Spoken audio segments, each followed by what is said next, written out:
Hello, and welcome to Scuttlebutt, the War Movie Review Podcast. We're happy to have you with us as we take a look at films from the dawn of cinema to today. We aim to provide a raw and unapologetic review of each film's cinematography, historical accuracy, and delivery. In the process of analysis, certain details will be revealed. These spoilers are only divulged to ensure a fair assessment of each film. We take to the seas this week with Peter Weir's 2003 Napoleonic War Naval Epic, Master and Commander, The Far Side of the World. As always, I'm joined by Mr. Ackerman. Hello. Mr. Birch. Yeah. And Nate. We shall beat the quarters. So guys, what'd you think? Ow, that fucking hurt. Yeah, dipshit. What the fuck are you doing? I mean, you could do that for like three, little drum rolls, but damn, dude. You did a number on your Anything fingers. over Bruise three, the that's shit out the of your- threshold, Fucking. Bruise to show your little dick beaters? Like, what the hell? That's how you get carpal tunnel, Yeah. Well, interestingly, I think out of all four of us, I was the only one who hadn't seen this, right? Yes, I think so. Yeah. Okay. Yeah, I think Yep. so. So, yeah, I watched What'd it you last think? night. Well, it wasn't nearly as long as I thought it was going to be. And never was, there was not a single dull moment in it. And I thought it was really damn good for a, historical fiction. I thought it was really solid, really good, hardcore, but not like gratuitous. And I liked it. Yeah, it was really fucking good. Yeah, just to jump in, I totally agree. It's a very solid movie all around, and it's based in the Napoleonic War, and they're chasing a French frigate that's basically trying to make its way to the Pacific, and there's a lot of really cool things that they pull into it from the early, 19th century. And it's also based off a series of books, which I have yet to read that I really want to, but I'm told they're amazing. And yeah, it's just really awesome all around. And like Michael said, there's no dull moments at all. It's an adventure where it's really hard to look away. It's kind of like the Big Lebowski in a way. It's like, you catch it at any point, you're like, well, I got to see the next scene. We'll and cut it's off just your really- Johnson. How many times have we said this movie's like the Big Lebowski? I guess only one other time. But 3 or 4 times. yeah, Yeah. so many war films, they're all like the Big Lebowski. Yeah, it's a good saga. It's just like, oh shit. I believe you made that joke too the first time. Probably, yeah. Well, it's an easy joke because it's like, Jesus Christ. Dude, it's like Vietnam. I'm gonna jump out. You ready? No, but I know exactly what he means by that, because it's like The Big Lebowski. The first time I ever watched it, I was way older than most people that had watched it were. And I was 17. no, it was no. I was 20 or 21, and we were like, it was a hangover fest from Oktoberfest, right? In Wisconsin. So if you guys are from Wisconsin, shout out. You know what I'm talking about. We're sitting there all just like fucking defeated, and then we're like, let's just watch this film.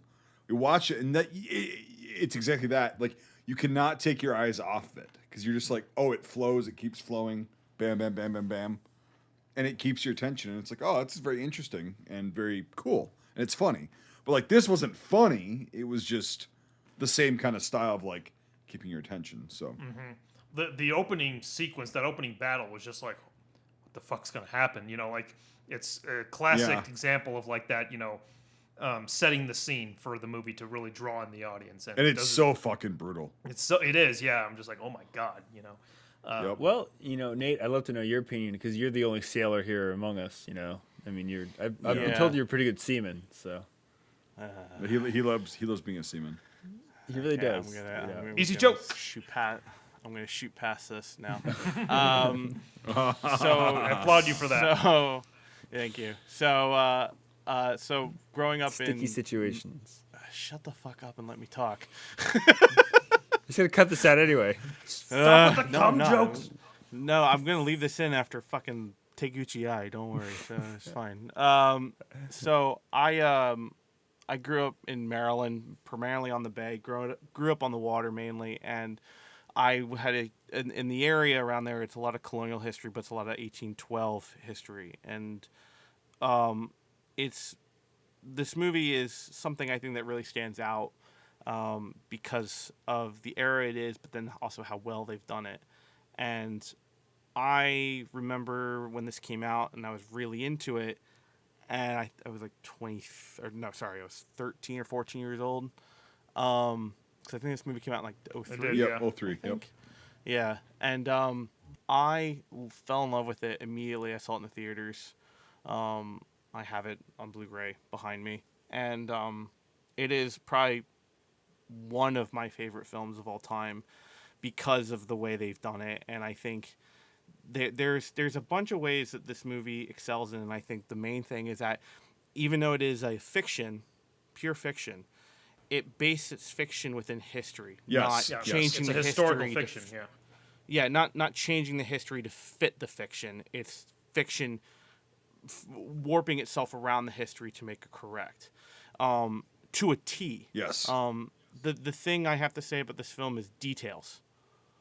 There are, if you know the subject really well, you can spot out a lot of things. And for me, so my whole point of this is also fast forwarding to my life, late teens.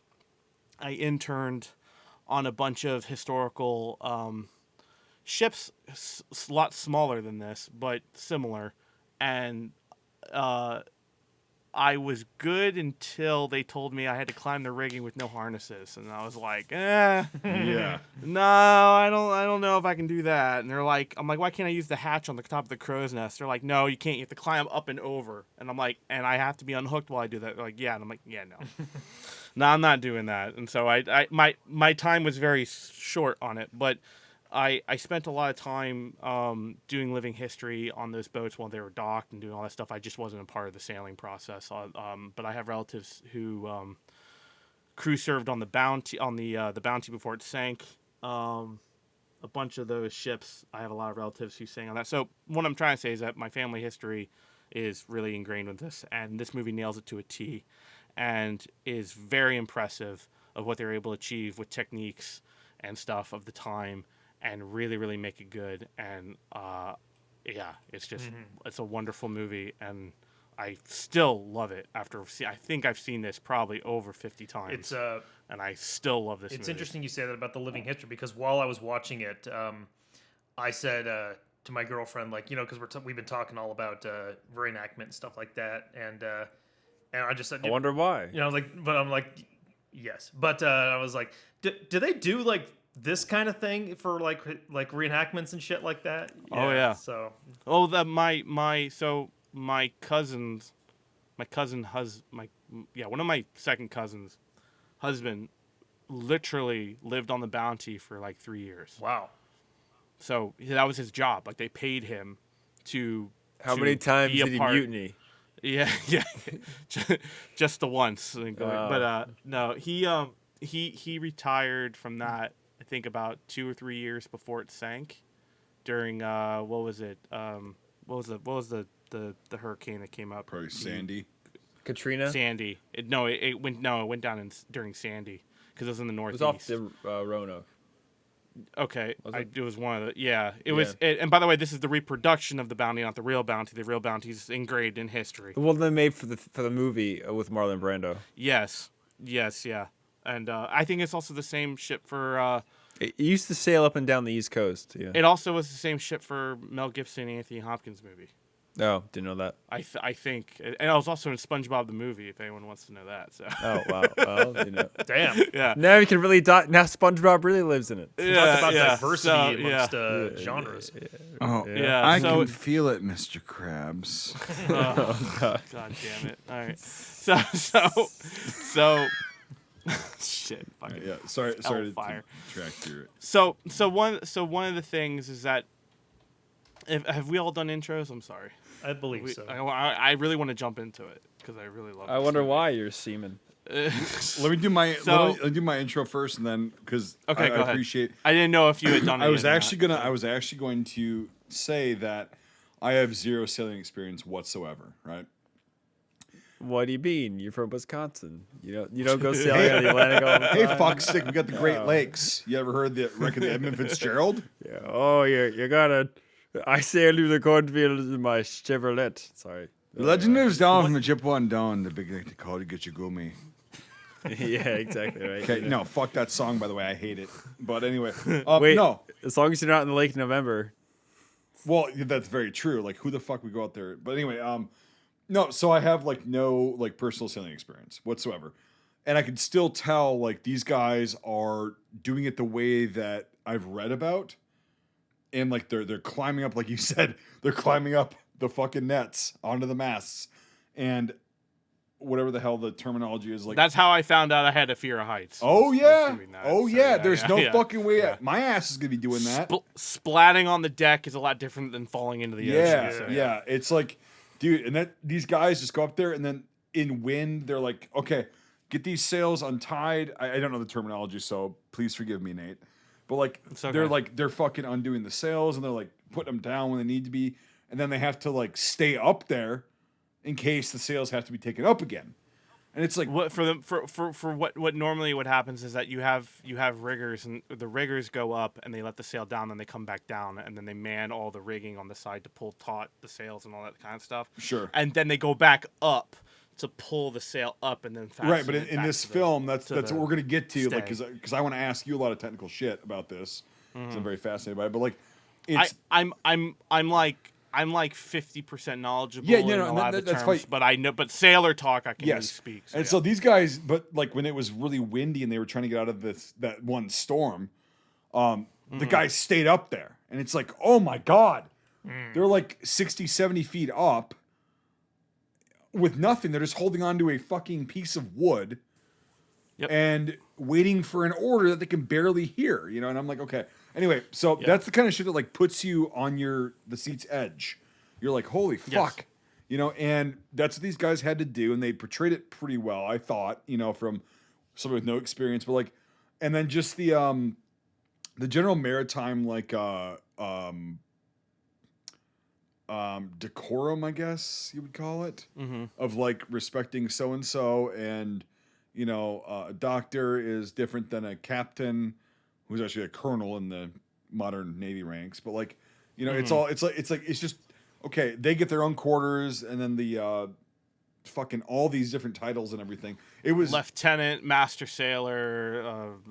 There's a bunch of fucking. There's a million different titles. Yeah. They call them ratings now in the U.S. Navy, but like, it's like there's a ton of different fucking positions, but you have to have them all to work a fucking ship, especially at that point. And it was like, that was so fucking cool. And the fact that the captain of the ship was not a cunt, because he said, what did he say? He said, you don't want to be a tyrant, or you want to be. You want to show discipline, but you don't want to, or it's some, not discipline, but you want to be a leader, but you don't want to be a tyrant while you're doing it. Yeah, something to that amount. Yeah, and you that's gotta like find the healthy amount of. Yeah, because if you're a tyrant, guess what you got on your hands? A full-on mutiny. Exactly. So yeah. And it's like, yeah. So anyway, first thoughts. Yeah, it was just fucking fascinating how they actually showed that, and it was really never a dull moment. Even when the moments were supposed to be dull, they weren't. Like the doldrums, which is, that's the phase of no wind, and you're in no wind, No. In the middle of the movie, when the lieutenant kills himself because it's the curse of the whole he lost his sun fucking and no mind. wind. Yeah. Sun, no wind. That's the doldrums. There's no wind, and so that was so a pun. You can't move. Well, there's no sail. Yeah, right. There's no wind to push the to fill. There's no wind to fill the sails to make the boat move. There's no mechanical. Jesus. Yeah, movement. let's get into that It's in a all bit sailing. because that makes sense now. Like you're saying that because I didn't even comprehend that in my brain. Yeah. So I'm real. Okay. Sometimes boat go nowhere. Look. You're a boy from Wisconsin. It's okay. I forgive you. It's fine. No, I mean like it's very interesting because like, and I'll just jump into some of the things that really speak to me in this film. It's like, you know, the first moment of the engagement is you know, hiding within the elements.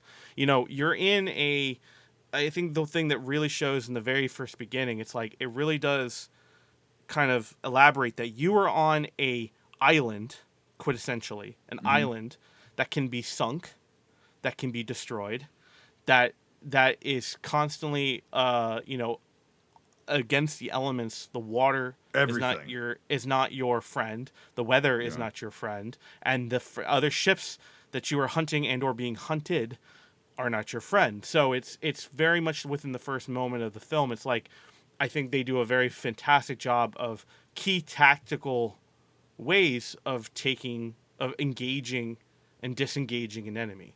I think it's a phenomenal first battle of the whole thing. Yeah, and a lot of that stuff is not very much shown in other movies of the time. Yep. Of the similar time period, and so it's very interesting to see how they were able to do that. And there's a bunch of so because I love this movie so much, I actually did some homework, and I kind of wanted to launch into it just a little bit, but it's very interesting. Like the tactics that, if we want to go into tactics off of this whole movie, it's like this whole tale is fiction, but these characters are pulled from actual history. Mm-hmm.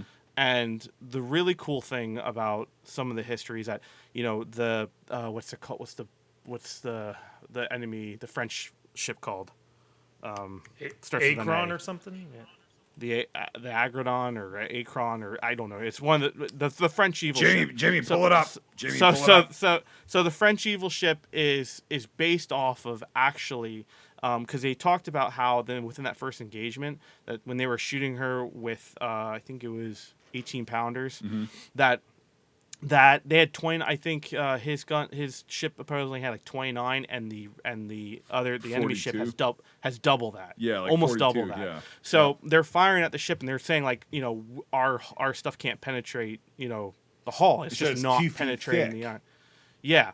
Well, there was another. There's actually a historical reason for that. So, they based the Akron on. I think that was the ship's name. They based it off like that. Akron or Akron, yeah. They based it off of a real ship, because around the same time there was a ship which is actually based off an American ship, the U.S. Constitution. Mm-hmm. And the U.S. Constitution was made out of 3 different woods. Two different woods, 3 layers in the hull. So you have a white oak, live oak, and white oak again. Bounces. Most ships of the time were all white oak from European logging. There we go. Yeah. And forestry.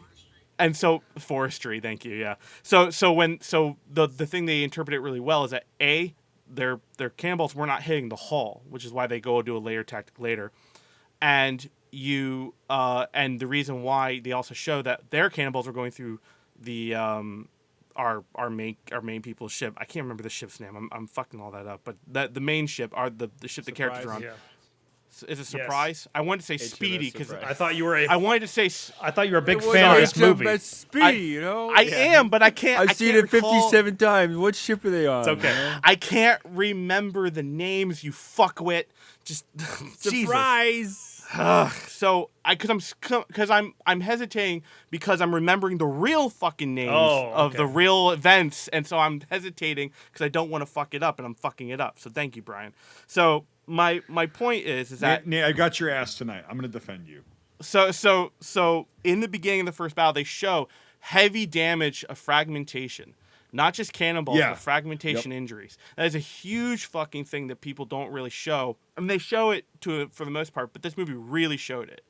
And it is something that is really, really incredible to see in this moment, because the reason why is that mainly with the white oak, when cannonballs hit white oak hulls, they shatter. They fragment. They just split. But with this live oak layering in between, it bounced. And the only weak points of the ship, in that sense, to cannonballs, until they got better technology, was hitting it in the stern and taking out the mass, which is what they employ later in the film. Brian, go ahead. I just wanted to comment quickly that people don't really realize how important good lumber and trees and forests are at this point in history. Most of Europe had been just farmed out of good trees and tall trees, clear cut of everything. Yeah, so that's why when they found the Americas, it was so important for the English and the other European empires to have a stake on the East Coast and more inland, because it was a very good source of old growth trees. And basically, after the 7 Years' War in the 1750s and early 1760s, Britain had to rebuild their navy. and they're like, oh my God, we have to rebuild the Navy. Where do we get our trees? Oh, look at these colonies. Oh, look, they're not paying our taxes. Oh, well, time for them to pay their due. And just wanted to comment that, like, that had a very big part to play in the American Revolution.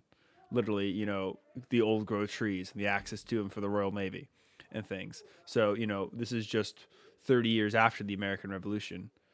And you have all these, things going on where these new technologies of, taking different types of lumber and putting them together.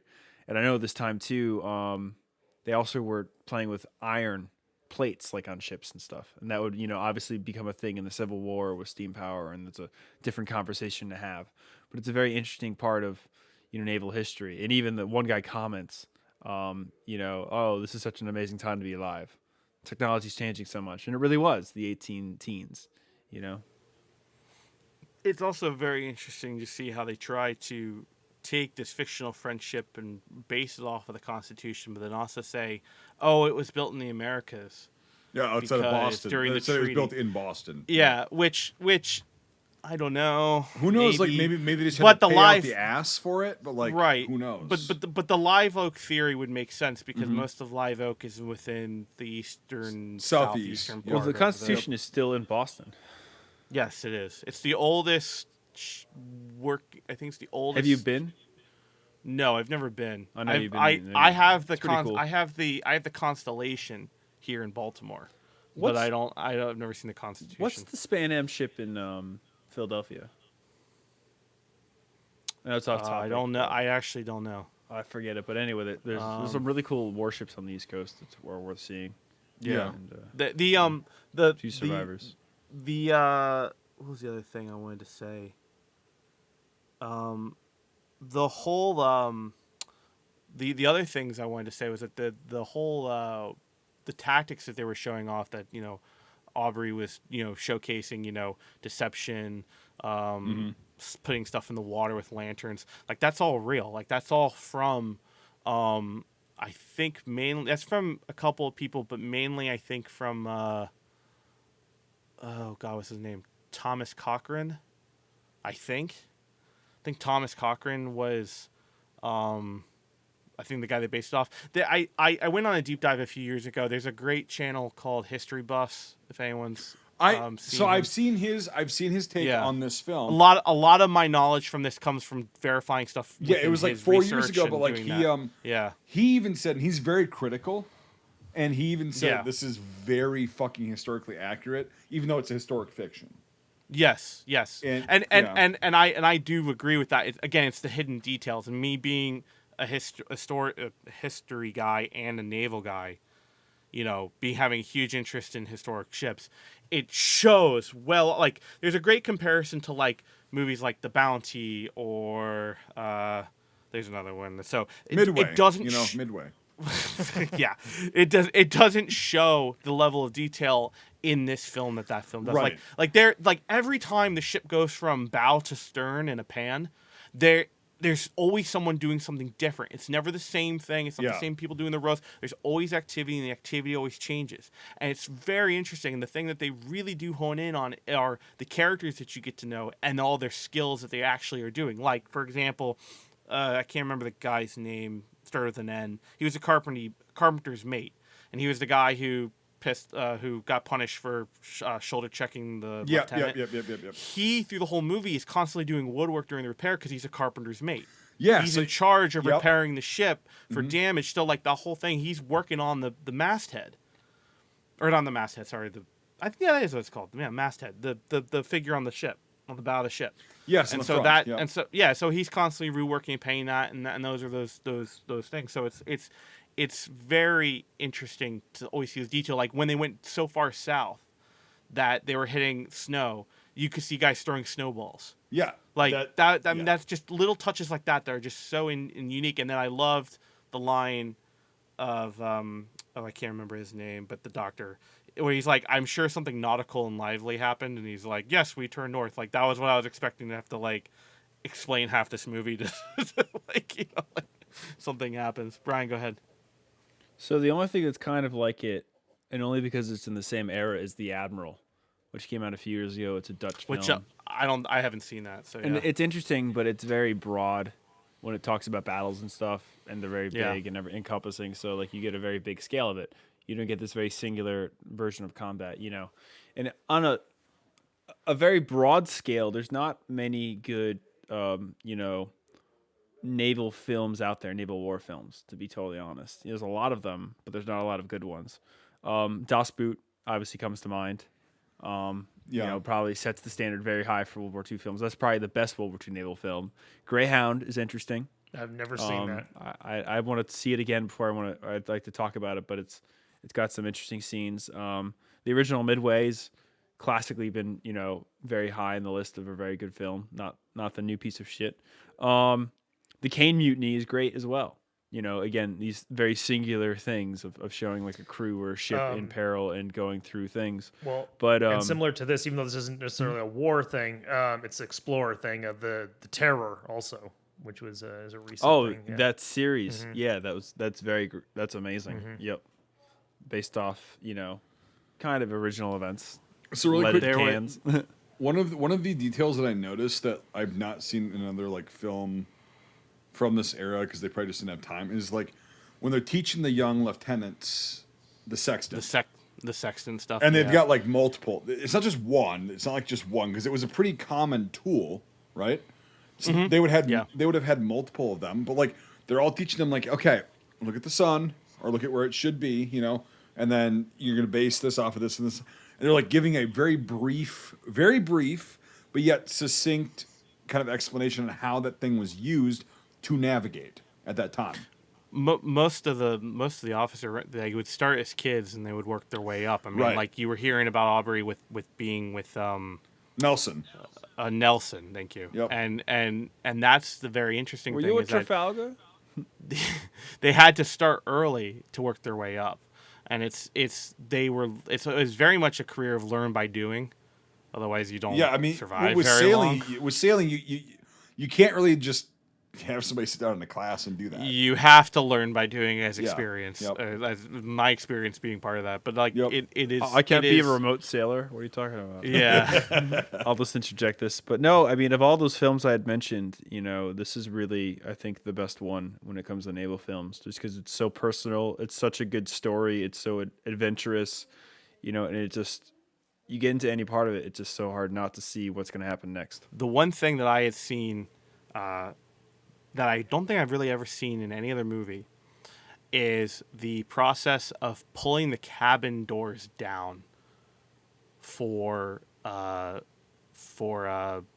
arms and to get for battle stations. I have never seen that in a film. That was a real thing that happened, where they would remove the cabin doors and the cabin areas to cause less fragmentation and impedance. Because the stern, if they were to fire into the stern, that's the back of the captain's corner. All the walls go down. And I hadn't seen that. Shit.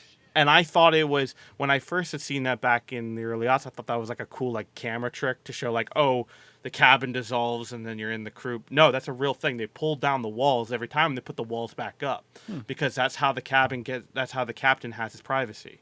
Now, not every, I've never really seen another movie do that or a TV show do that. There's always like a section wall partition that is non-movable, but this is probably because it's the class of ship. That's most likely the reason why they're doing that.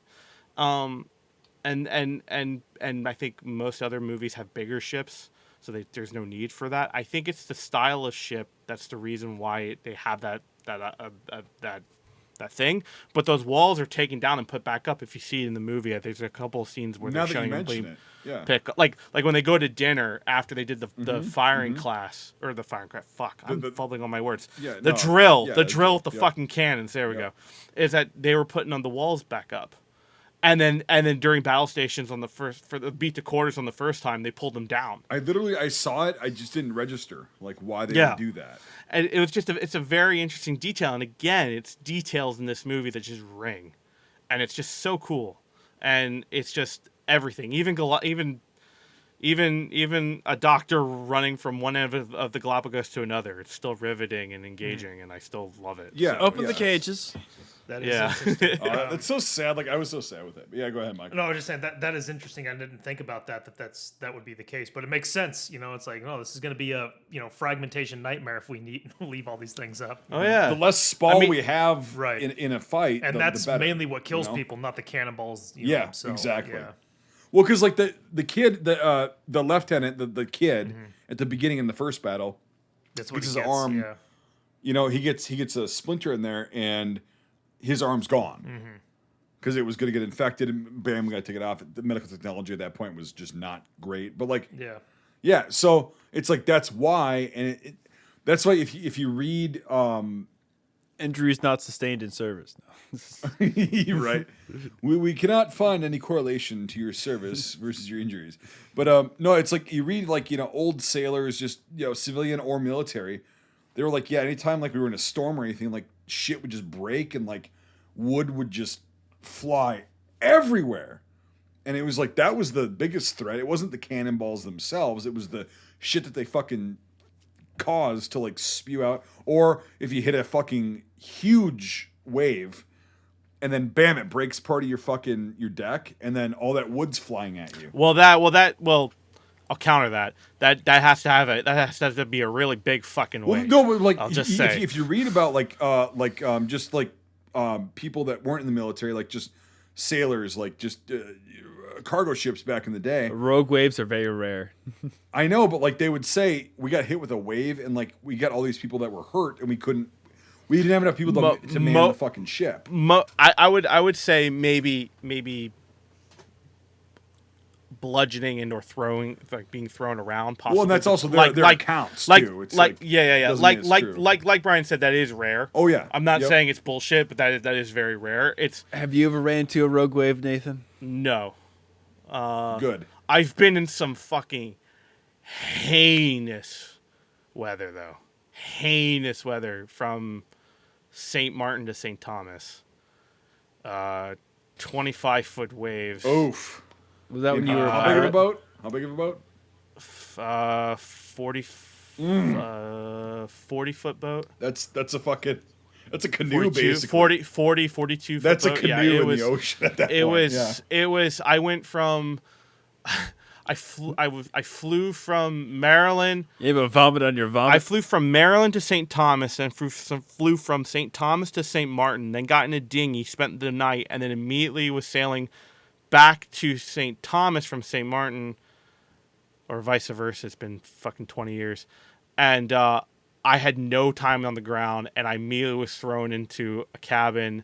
I was 12 years old, thrown into a cabin, and was violently ill in 25-foot waves for 24 to 48 hours. Wow. And then that morning after, I'm on the deck waiting to I'm trying to just trying to get ungreen, I'm vomiting all day.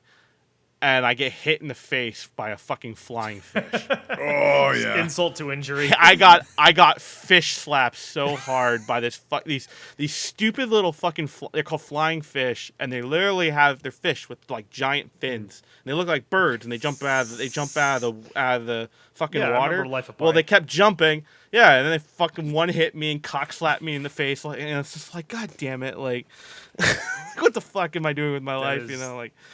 Wow. Like I could be playing Age of Empires 2. It just came out. Nathan, it's because you're a gay fish. It's because I'm a gay fish. I like fish sticks. There you That was another Anyway. detail. Now that we're on that topic, that was another detail that I liked. Is like these very experienced sailors, most of them, Cut off Joe Johnson. when they, when they're in the actual big storm, like when they're trying to chase the French ship. See, and that's the only thing I would argue is that a real captain, not Hollywood story driven, Well- would not have pushed that hard around the horn. Let's talk about that in a second. But that's the only so thing the I can detail is counter that. these guys when they're in those gales and they're just fucking Yeah. whatever.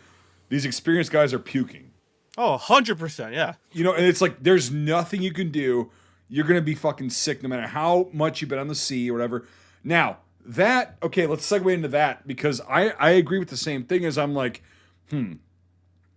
as a tactician, you'd be thinking, why the fuck am I going to go after this ship in these insanely disgusting waves? It's like, yeah, so. Again, it's like what we would call Hollywoodisms within our own realm of. But you don't military think movies. anybody would have ever done that just because they were like so fucking set? I don't think any logical sane captain would risk his ship to do that. Okay, that's fair. That's fair. What if you really However- didn't like the French? However, if you really exactly what I was about to say, unless you really, really don't like the French and you have a personal vendetta and you have an ego, a huge ego, you could. But most captains that did that like wrecked. And Never heard died. from again. Yeah. Well, he like, lost a mast and then fucking lost a sailor. Well, that's the one cool thing about the whole thing with the mast going over and it acting like a sea anchor. That's 100% true. I mean, the moment a mast goes down, you have to on you're a ship fucked. that big. Yeah. Unless you can pull it up, which you can't in that weather, you gotta cut it. Well, how are you going to repair it? Like, They have ways, but the problem is pulling that up without pulling the whole ship down. Now, I don't know if a mast that big would actually do that, but in those waves, it takes one bad swell for your boat not to keel the correct way to have a wave swamp Right, and you're under the right. water line and then you're gone. But I mean, it is a real thing, you know. It's a so real with thing. that whole decision he made to go after that ship in those swells, and I wouldn't say that's logical of the time because any sane, experienced captain wouldn't have would done just that, disengage and just be like, let's ride this out. let's ride this out. Let's go, or let's not tack as hard, or let's not have the sails all the way out. Like, there's a lot of ways you can counter that whole situation. Now, again, I think that's Hollywoodism, but you know, it's such a small slight. Right, and that's the thing is like, it's such a small thing to pick from. but here's the thing is like, it's not out of Yeah. the realm of possibility that you would get a captain that's that kind of fucking just retarded. That, like, I mean, the same kind of decisions. Most captains that did that they weren't captains very long. Right. Yeah. They'd be wrecked, Yeah. like you just said. Like, it'd be wrecked. He happened to not get wrecked. But, like, I mean, the same kind of stupid fucking decisions like that are still made by all militaries all around the world today. Yeah. You know, like Army, Navy, you name it. Yeah, like, it's the same thing. It's yeah. like, so it's not out of the realm of possibility. Would it be likely for this guy? Yeah. Brian, go ahead. There was like a Halseys Typhoon during the Second World War, which was this very big typhoon, December of 1944, I believe, or it was late 44, early 45. But long story short, one of the fleets that Halsey had command of went through this huge typhoon in the South Pacific, and they ended up losing a few older destroyers. And it was a pretty bad incident and stuff. But they knew better, and they could have avoided it and everything. But they ended up just going into this typhoon. So you can have experienced commanders do stupid things. Yeah. Everybody fucks up eventually. Yep. Even when you don't expect it, you're like, this guy's got a great record, great fucking leader, and then they make one wrong turn, and it's like, fuck, will that just cost how many lives? You know? Not one bomb will fall on Berlin. I think the way they counter that in the movie, I think, is not bad though. Where talking about how the lives lost in battle are normally the easiest because there's a reason and all that kind of stuff. And I think that does show kind of like, okay, I got to tailor it back. I got to do all this stuff to not be reckless. So reckless, exactly what I was going to say. I think it does a really good job of tempering maybe the fact that he pushed too hard in that circumstance. And he knew that. He knew Yeah, that. again, it's such a small thing, but that would be Right. the thing I'd only counter that would be kind of like, a captain of that experience would know not to at least try to push it that hard. The really cool part about that, it's like details is showing the boat level going down, the water level in the boat going down, the guys cranking on that pump, like things of that nature where it's like you just don't see things like that often in that detail and that design, that layout. And again, it's like there's just really, really, really cool things. Yep. If we're talking about some of the technical, details and everything like that, I wanted to ask, because we always give artillery and stuff shit, like how it looks fake in most movies and everything like that. What do you think about the way the cannons looked in this? Oh, dude, they're fucking awesome. Yeah, the really cool thing I love, the really, really, really fucking cool thing I love about it is that in the very beginning of the film, you see the names of each. Yeah, written cannon. on them. Yeah. which is just such a cool little neat touch because it really did happen. And that is, they did a really good job. And the really cool thing I love about them is that they show the flintlock system in these cannons at this point, which before used to be fuse. You know, the things you always see where Revolutionary War, where you see fuses being lit or powder being lit with the drop. But at this point, they have the flintlock mechanism. And with that, at the base when they of the actually cannons. board the French ship at the end, they go douse It the throws the fucking water guns. on it. I love And- that. But yeah, because then the flint's not going to fucking strike. Yeah. And if it does, Well, the powder's wet, so it's not going to that's what I mean. Like, even if the flint Yeah. does strike, there's nothing's going to happen. One guy put his hand then- in front of the flint. did, Yeah. yes. Like, Jesus. Yeah, I thought that was a little gaudy, but yeah, like Yeah. it like, I love the but yeah, cut to no, his like face. it is again, devil in the details, and it does a really good job. Yes. And I've heard because usually when I see cannons fire in movies, I mean it's like, and it kind of like rolls back a little. No, those shoot back. Right, yeah. I saw a video where a guy was talking about a naval expert was talking about it, and he's like, that's not nearly violent enough. Like, there's a reason why they have No. ropes on those things that are connected to the hole. You know? if it has to have an equal reaction, so it's like that's why Thank you, Mr. Newton. Yeah, you're welcome. You have to have. Jesus. You have to have. You know, that's why they lock them down, and why you have so much space between each side of the cannons, and that's also why the cannons, to my knowledge, I believe are and I'm sure I might be wrong, but I believe they're stagnated on either side. So where there's a gap in one, the other side fills it. So you have that kind of like that launching back and forth. So you don't have two cannons doing Right, that, hitting like each other, on yeah, the recoil. back. Now having both sides engaged like that is almost never going to happen. Unless you're completely fucked. Unless you're completely fucked. And Yeah. even then, you only have enough gun crews to man one side at a time. That's what I also like them showing is they'd fire one side, they would maneuver around and then get the other side, you know, so they give the crew enough time to like get over to the other side, prep the fucking cannons, and then bam. All right. Tactically, again, the thing this film does really well is tactically it just shows everything. Yes. Yep. It doesn't have to explain it, it just shows it. And it's just Right. like... Well, that does explain it though. Yeah, but there's a difference between like jump cutting to something else and not explaining True. it, where every True. phase of the battle is announced. Mm-hmm.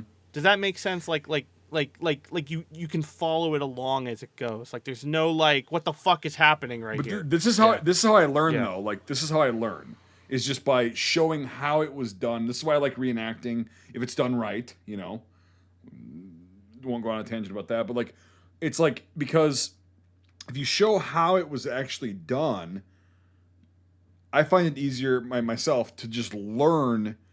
Oh shit! So they would swing this entire fucking mass around very quickly. I mean, it'd take probably about 30, 40 seconds at the fastest, but they could do it. And then the gun crews go over to the other side of the ship, Yep. and then they prep the cannons there, and then they're given the order to fire when it's necessary. It depends on the momentum of the ship and how fast you're turning and how fast you're tacking, because you also have to worry about the... Well, and that's the thing with a sail ship, it's like you don't fucking know. Well, you also have to worry about the wind, and you can control where you point, but the whole point about this film is that they always are saying like they need to be in what was the word that they kept using? I'm a sailor and I should fucking know it. But they need to have the wind behind them. Mm-hmm. Like that's a good place to be, Yes, because someone to tack up into the wind, they can't do that. You cannot you cannot take your ship and pivot. Like you can't just turn. It's not like a car. You can't turn around and come at the guy the other way. You have to have the wind either on your sides or fully behind you. You cannot tack straight into a wind. Right, and You'll stall. You'll be dead in the water. and that's why you've And got so, like, the that's the cannon thing. crew, the gun crew, you've got the rigging Mm-hmm. crew, and you've got the fucking steering / like the captain, that all have to be on the exact same fucking page at the same fucking time. Well, you have the captain, then you also have the helmsman. The helmsman has to listen to the captain. He's also barking on orders and shit. It's like they all Well, have the helmsman only listens to the captain. no, but like not so- the helmsman, the fucking what's the second guy in command of a ship at that It wouldn't be lieutenant. It would be. point? Fuck, they said I it. can't remember. They said it in the film. I can't Subaltern remember. or something. Might be the master sails. Whatever, but like or- everybody has to be on the exact I same can't remember. goddamn page within a couple seconds of each other. Yes, because you can be immediately overwhelmed. Like and that's what's so impressive about this kind of like showing it is like, well, yeah, they did it, kind of, but it's like, dude, you literally have to have like 60 fucking guys on the exact same page at the exact same time during a really stressful situation where seconds matter. Like half seconds matter in order to fucking fire a fucking volley off this side of the ship or to maneuver this way. Oh, the wind. Okay, fuck, the wind just shifted. Fuck. How do we, okay, adjust this? All right, adjust sails. Bam. Or they fucking shot out our rudder. What do we do? Oh, there you go. It's like, so it's very impressive. Which is what they did in the first skirmish. So, And yeah. they showed it in the film, but they didn't. Yes, okay. Let's just unpack that a bit. So they showed it. They didn't explain it, but like I'm explaining it now of like how many fucking people have to be on their, not just on their game, on their best fucking game. Yeah. You know, like their best fucking game, or you're gonna die a very slow and painful death. It's like, again, it's very interesting to like, be dead in the water. What do? You tow it with your longboats, and you pull it into the fog. Like, that's an immense amount of that can actually, you can do that. Absolutely. What they did was not impossible. The fact that they had fog is the only reason why they're able to get away. Otherwise, you're just dead. He mentioned that. Oh yeah. Yeah. Like there's just a bunch of just things that just work they do really well. Anyway, I also wanted to jump into real quick because I had done the research and then I compared it with some of the history buffs guide, and I remembered this battle, but I wasn't I didn't remember the numbers, and I looked at his video and I found the numbers, but I'll just go into this and I'll let it go. But the cool thing is that, like I said before, like Thomas Cochrane he used these tactics. A lot of these tactics are pulled from his experience. So a lot of Jack Aubrey's characters based off of Thomas Cochrane.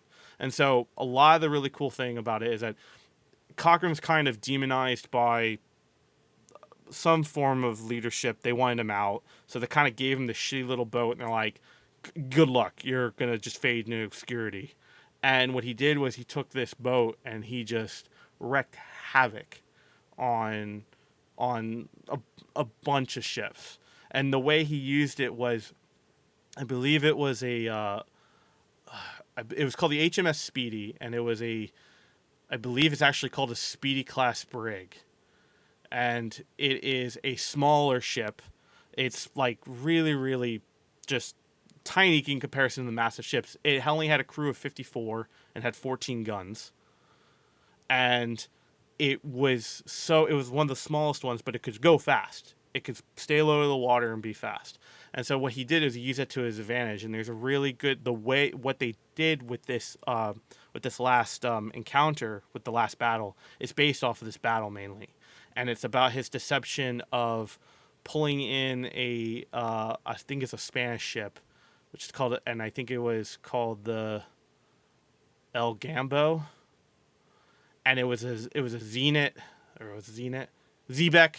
It was a Zeebeck frigate.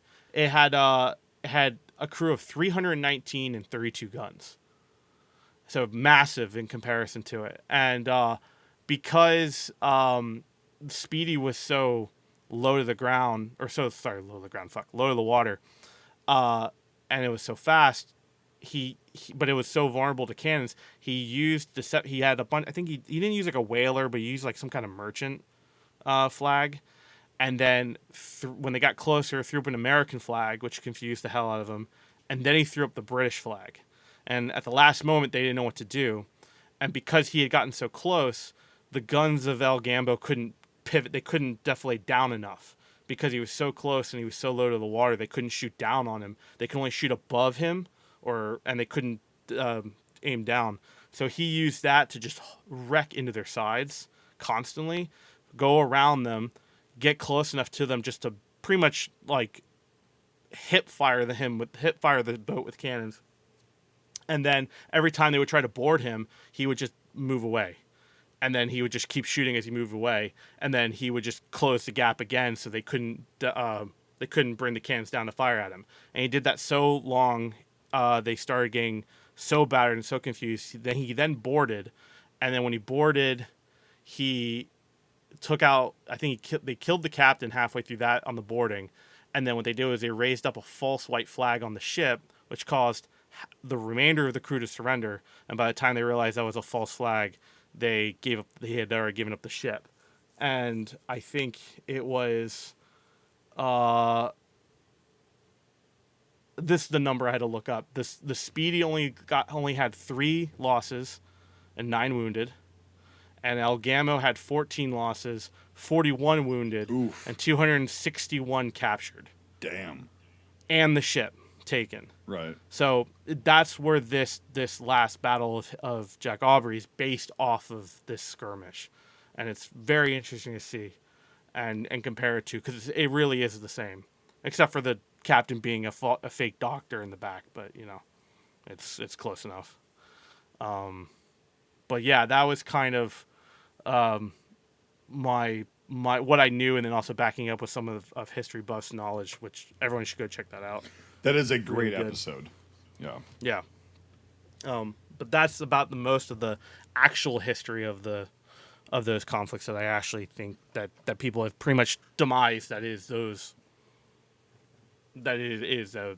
skirmishes. So, Brian, you look bored as hell. No, not at all. That's very cool to hear the real history behind it, And actually, I'm looking into. I just found a bunch of deleted scenes from the actual film. Yeah, those are really cool too.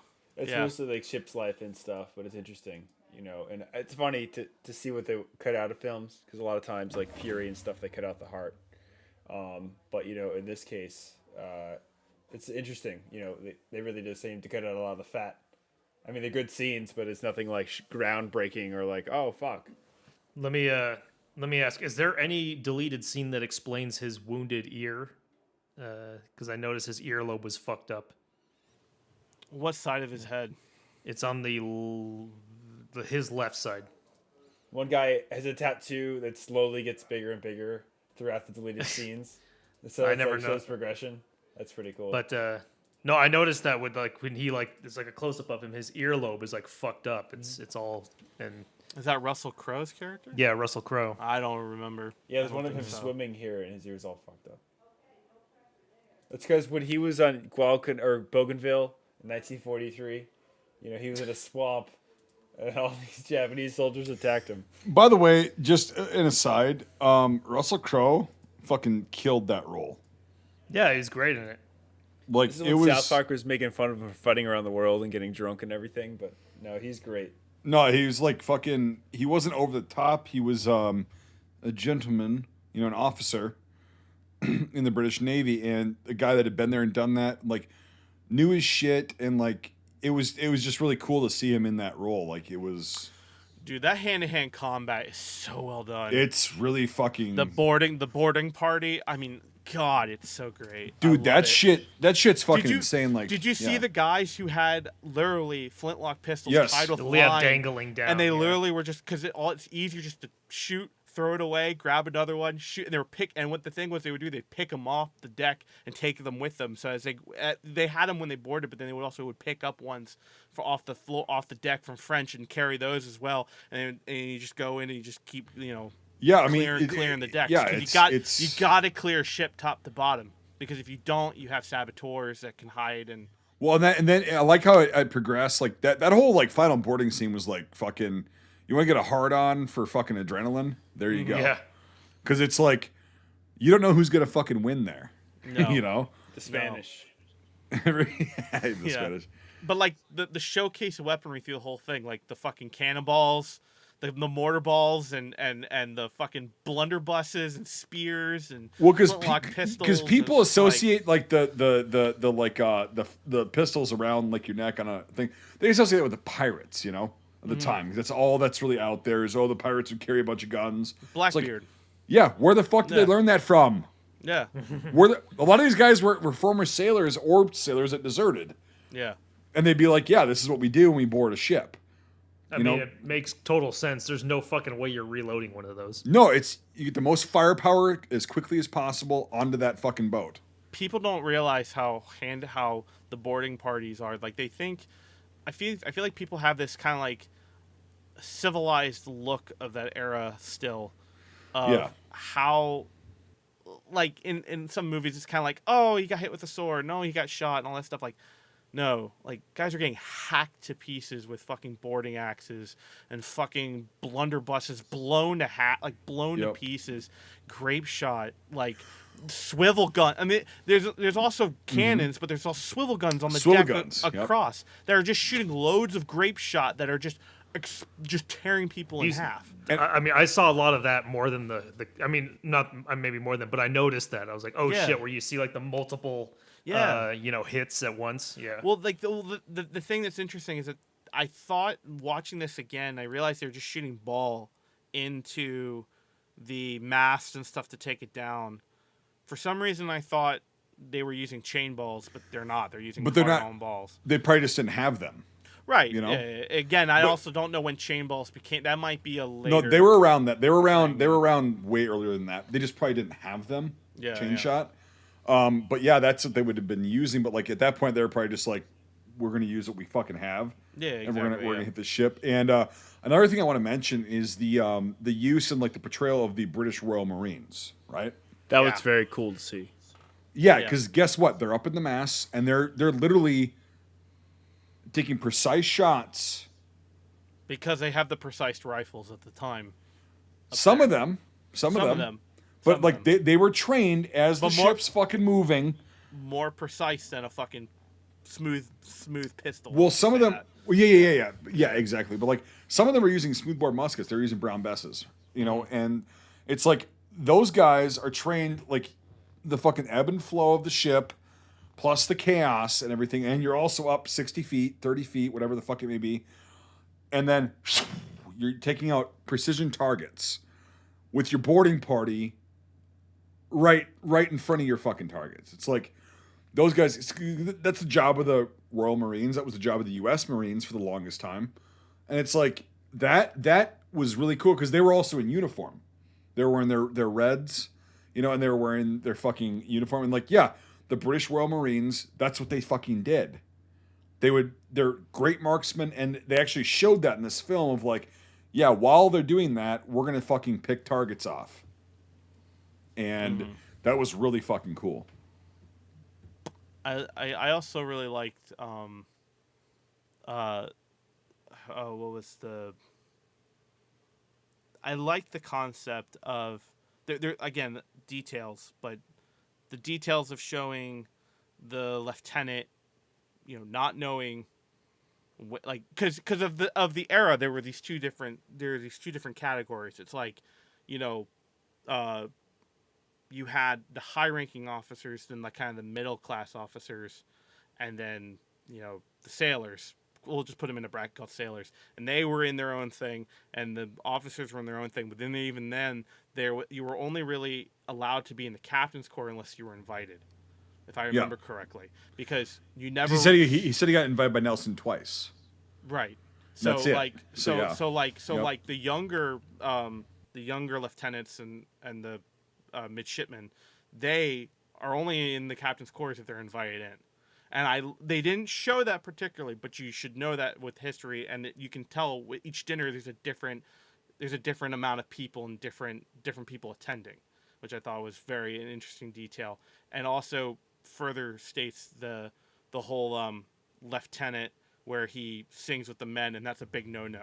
It's like you're being reminded constantly that there is a bracket that you are in the ship, and if you're an officer. Yep. If this bracket starts to fade, you get the whole thing that leads to him just feeling like he's cursed and decides to end his own life, which is one of the worst fears ever, to be dragged underwater, by the way, for me for that. So yeah. Mike, go ahead. So that was one thing that I mean, maybe it's been done in other movies. I haven't seen it. I don't think really the layman knows too much about it, but the fact that what they call them the midshipmen, that they're literally children.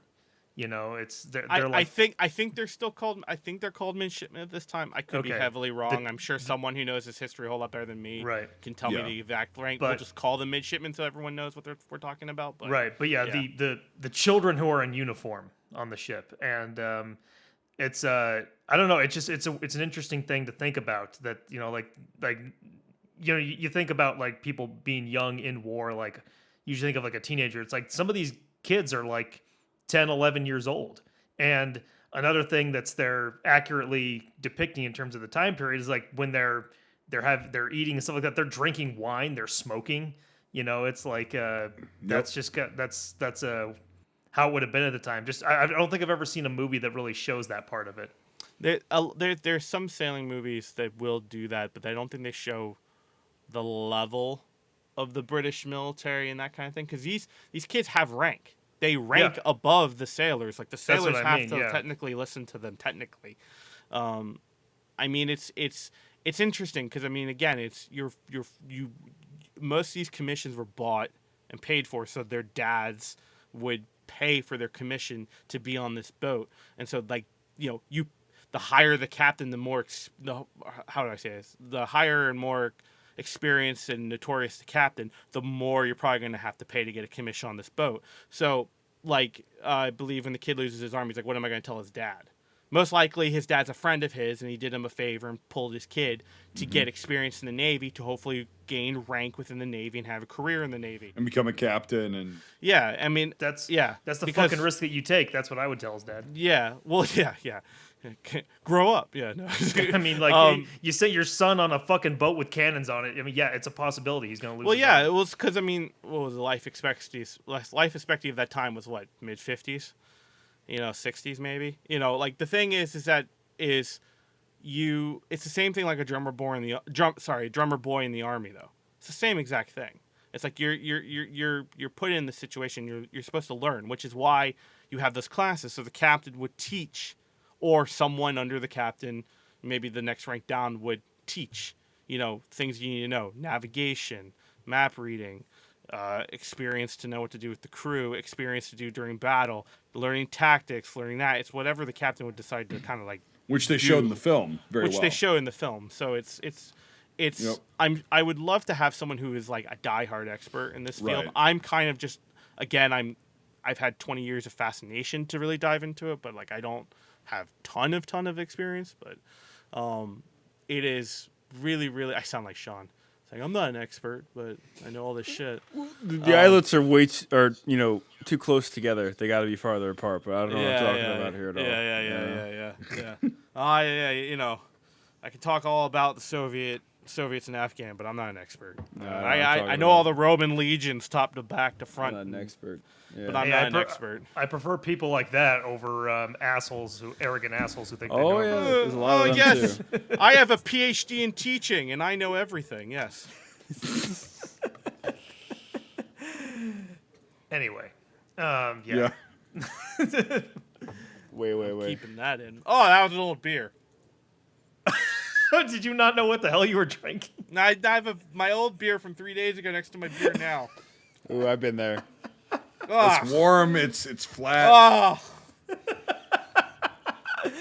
If only you all could see his face right now. It's like I tongued a wood nymph. Remember that time you drank your fucking dip cup? Which time? That's happened a couple times. Yeah, I told Mike that on a live stream, and he almost threw up. Like, it was fun. I'm always throwing. I'm thinking about it right now. Oh. I mean, some saliva definitely hit the floor, but I didn't tell you about the time my dad drank my spitter. Oh god! You told me that one actually. I told Michael that one, but that one's even worse. I remember when you told me that was an editing conversation room late at night. I think that was during subtitles. Yeah, I think I told you that. But Brian, have you heard that one? No. I'll tell you when we're off the podcast because you're gonna probably throw up. Yeah, I'm gonna leave. Yeah. This is where we plug our Patreon. If you want to hear about, anyway, no, this film was fucking awesome. I remember coincidentally the last time I watched it was in Iraq because I was like, I had some time off, some downtime, and I was like, oh, I'm gonna watch this because everybody says it's really good. And has it held up over the years for you? Yeah, oh god, yeah. Okay. Yep. Yeah, I watched it today and I was like, oh, this is fucking grand. So it wasn't Iraq that made it a good movie. It was actually the movie that made it a good movie. No, like, dude, yeah, I watched a lot of fucking movies when I was in Iraq. So, but no, it's like this one is, yeah, it definitely, it's just fun to like, finally, it's like 1812 era, right? It's like the early 19th century. like it says at the beginning, Napoleon is the master of Europe. The oceans become a battlefield, you know? And that's what it was. It's like the British had a great navy at that point. They always had. That's the only reason they conquered most of the world. Their army sucks. But their navy was great. And then when they were fighting with the French and the Spanish at the same time, it's like, Jesus, man. But like they also like it shows in this film, like when they were outclassed, they would just adapt and have better tactics. Not all the time, but like in this particular situation, because like I think people like might not understand. I know you guys do, but like, so they went down around the Cape of South America. I forgot the fucking name of it. The Cape of God damn. Cape of Good Hope is the one. Is the African. Yeah, but like there's a cape. It's called Cape Horn. Cape Horn. Cape Horn. Yes. Yeah, that's what it is. Yeah. Brian, what are And, you talking about? That's down on the bottom, not on the right side of Africa. It's over. It's over there. What are you fucking stupid? Hey, Brian. No, it's over there. Oh, okay. That sound familiar? It's over there. Yeah. It's over there. There was a guy. I know what fucking, you're referencing. There was a guy on fucking Facebook fucking fighting Brian where the Horn of Africa was, and Brian's like, "It's right there on the map." And he's like, "No, that's wrong. That's wrong. It's You're all wrong." there, black and white, clear as day. It's Well, literally a you see- physical, geographical fucking map, you moron. You can't trust Google because Google's part of the Illuminati. So duh. Yeah, Where's the like- Horn of Africa? ever- It's the Yeah. horn, the only fucking horn of Africa. You ever heard of fucking chemtrails, brother? Unfortunately. Yeah, let me tell you something about that, brother. Yeah. Okay. Yeah. I have a question for you. Is the Earth flat or is it round? Was You it? know. Was that for Algiers? I think that was for Algiers. So we lose half of our viewership. No, The but Earth is actually a disc. so anyway, these guys went down below South America, which is the snow scenes that you were talking about, which were actually cool because they were throwing snowballs, and then they go up on the western side of South America, which is where the Galapagos are, and it's like that's a hell of a fucking trek. Even nowadays, that's a hell of a trek. There's some This- fast traveling in this movie. And that's There fun. is. You know, It's like we're- Skyrim, where it's Yeah, like yeah. Can't Yeah, travel. let's just Can't fast fucking- travel. yeah, Enemies nearby. Skip this. Yeah, Yeah, yeah. go right to destination. no, but like Fire. you know, this is pre-Panama Canal, so it's like there is no going around. The ships all that didn't have shit. legs. Or there's no go through rather. Yeah. You have to go around. Yeah, I the did ships all don't like. have legs. I did like that they showed how like fucking cold it got the more down they went through. Yeah, Through Cape Horn, because there's parts of South Africa that are like Arctic. You know, as you South get down there. America. South America. Sorry, we were talking about Africa. The snows of Kilimanjaro. I mean, you're not necessarily wrong either. There's some, There's some photo- parts of South Africa that get cold too. Yes, there are. not as cold as No, definitely fucking not as southern cold, but Argentina still. and Chile, but like, No, but but yeah, the- it's yeah.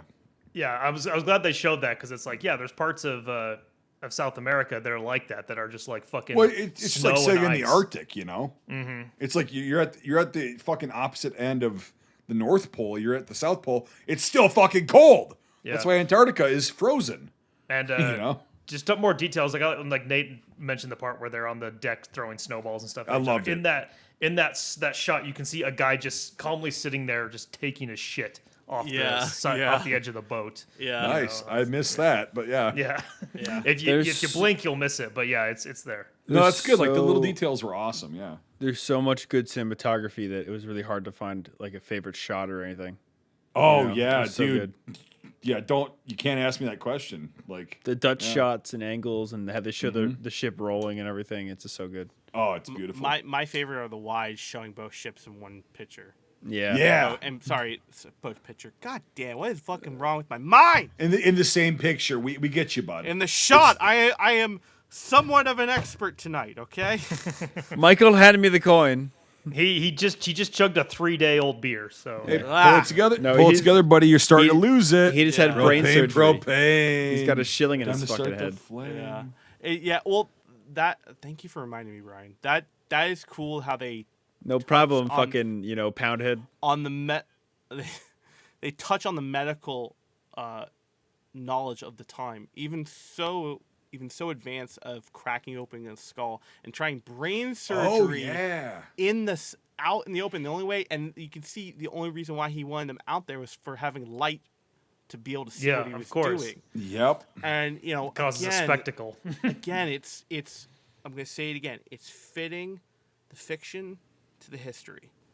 Because Yes. it could have been so much easier if a guy going like, "Oh, we did brain surgery and we scooped it out and we put this and I love how he takes like a kitchen spoon and is scooping out parts of his brain because it's literally what they would have fucking did. And like now, Yep. I don't know how much medical expertise would be like. Now I can't count to 7.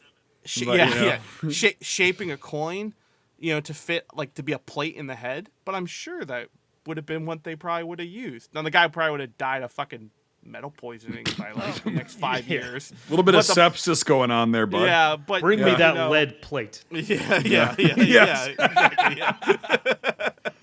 I can count to 3. Yeah. Yeah. That's why he was quoting Bible verses until he was actually speaking full sentences. But yeah, no, It would take 6 months for him to succumb to his wounds. Yeah. Well, and also the passion that the doctor had for discovering or what he thought was discovering new species. He was so passionate about that. I and love that part. At that point, yeah, dude, you're in a place that has been not really touched by quote unquote civilized Yeah. humans. He's probably never going to come back there. When Right. was Darwin? Around this time. 1860s? No, So- earlier than that. Was he earlier than that? Oh, yeah. It's Good. earlier. Jimmy, Google it. Google it. 1818, Jamie, look it up. 1820s, I think. It might Yeah, be around I the could be same, wrong. same era or whatever. He was in the Hold on. Beagle, the Beaver or something. He was born in 1809. So Oh, so this is So- before. Okay. So he's 1830s probably then, I think. 30s, yeah. So, but this is before that, and so everybody that could have the chance that gave a fuck about this would be just ecstatic, Exactly. Yeah. And, Yeah. and then yeah. to kind of make the quintessential naturalist. But Yeah. it and it's stuff that of course us today we get what they're looking at, but to them it's they would have drawings to go off of and things like that. And to see all these new ass animals that they really and the kid, I like how when he's pointing out the When they iguanas find and the shit. T-Rex, that's pretty cool. But when he's pointing out the iguanas and stuff like that, he calls them dragons. Yeah. It's probably just what he would have referred to it. What back then. also was really cool at the kid, that got the lieutenant or lieutenant rather, that got his arm taken off. Mm-hmm. He's so into that, so he can carry that part on. Yep. Whether he's a doctor, whether he goes to school, or whatever, or he's a captain someday, perhaps a one-armed captain, he still has a passion for that, and he loves it, and it's that's really fucking cool because that's the reality of it. You get somebody that's younger that loves something that somebody older than them is into, nature and biology and shit like that. And oh fuck, well now I'm wounded, but I can still do this. I can still write, and I can still look at these things and document everything I see, so we can classify them and blah blah. So yeah, that was really cool. Another detail that didn't have to be in there, but it was. It's so cool. Yeah. Brian was smiling about something. I don't know what he was saying. No, it was a funny joke that wouldn't work. Okay. This is- Unrelated Thank you for to sparing us. You're welcome. Yes. Now it's interesting. Some of the green screen I could just kind of tell a little bit. Other than that, though, the effects were damn good. There were a you know. few. There were a few A green screen few. moments I could see that I never Yeah. recognized 20 years ago. Yeah, You But got now- past me. What'd All- you see? Some of the close-ups of reaction shots, but they're very minor. You It's can't really tell. super- It's you can tell because the background's more grainy than when they actually have it there. but it doesn't ruin it. It's but just it doesn't ruin it, I yeah. can tell. I mean, the part where they drop that decoy into the water, I could tell that was Oh, CG. okay, you know? yeah. But still, There's- it's okay. There's some when the cannon's impacting the target when they're practicing and stuff like Yeah. that. Again, it's 03. the part But with still, it's yeah. the part where he has the beetle in his hand, that was the most obvious to me. Where Yeah. I was like, yeah, that's yeah, a yeah. CG beetle. But- Anything organic looks fake. When Yeah. you do that. But I mean, it is, dude. It's just I. well, it got past love- me, so yeah, it's No, it doesn't. It would be something super egregious super nitpicky. yeah. You have to have a skill like you guys have to. It just Ugh, I love that. I love this movie. Sorry. Yeah, no, me too, man. It's fucking. It's great. It's just as good as I remember it. Even my fucking 19-year-old ass watching it, I was like, I don't know shit about this, but this is fucking awesome. Right from the beginning, I was hooked because I loved how there was no music or anything like that, and it was just that silence. I love it when a movie can really just There is pull a that off, there is you a know? there is a tension. Yes, there's some at some points, but it's not throughout the entire thing. No, but like the fog part, there's kind of like a tension theme, and I can't remember it. It's either the bum bum, no, the bum bums in the beginning, and then there's like a tension noise in the beginning, which It's not all quiet. yeah, yeah, exactly, yeah. The French have arrived. Yeah. Destroy But there is a theme, and I agree, Mike A. Having no grandioso soundtrack is better. Well, and- but but I- particularly the opening scene. There's not one like with all the text and the wide shots, and it's like there's nothing but the sea noise. Yeah, you know? there's a and I'll let you talk in one second, Brian. There's a really cool. I really love the music in this. It's a great combination of classical music, Yes, and also really well composed music. That's very particular to this whole movie, and it's just amazing. Brian, go. I was just gonna say, this is coming from someone who's won awards for a soundtrack in a movie. So, 2, 3. I've Actually, won wait. best score. I've won. Oh no, that's actually What? actually wait. He's correct. He won best score. I've only won gold star and a silver star. oh, So, sorry. Yeah. Yeah, so Brian, what the fuck are you talking about? Say they're qualified. If Talk you're about gonna give this, credit, give credit where credit's due. I composed the entire score for a film, and I want a fucking. I have a laurel to show from it. Like, Yes. why are you gonna do this to me?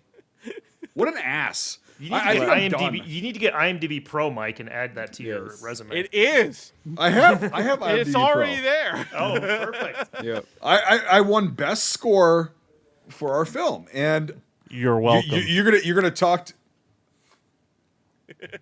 Oh, that's how it's gonna be, really? I'm bragging myself up, and you're just gonna shit on my fucking parade, Nate? Thank you. That's fine. No worries. No worries. Anyway, dude, I worked so goddamn hard on that fucking score. I worked so hard composing that thing, and working with people day and night for months. So fuck you.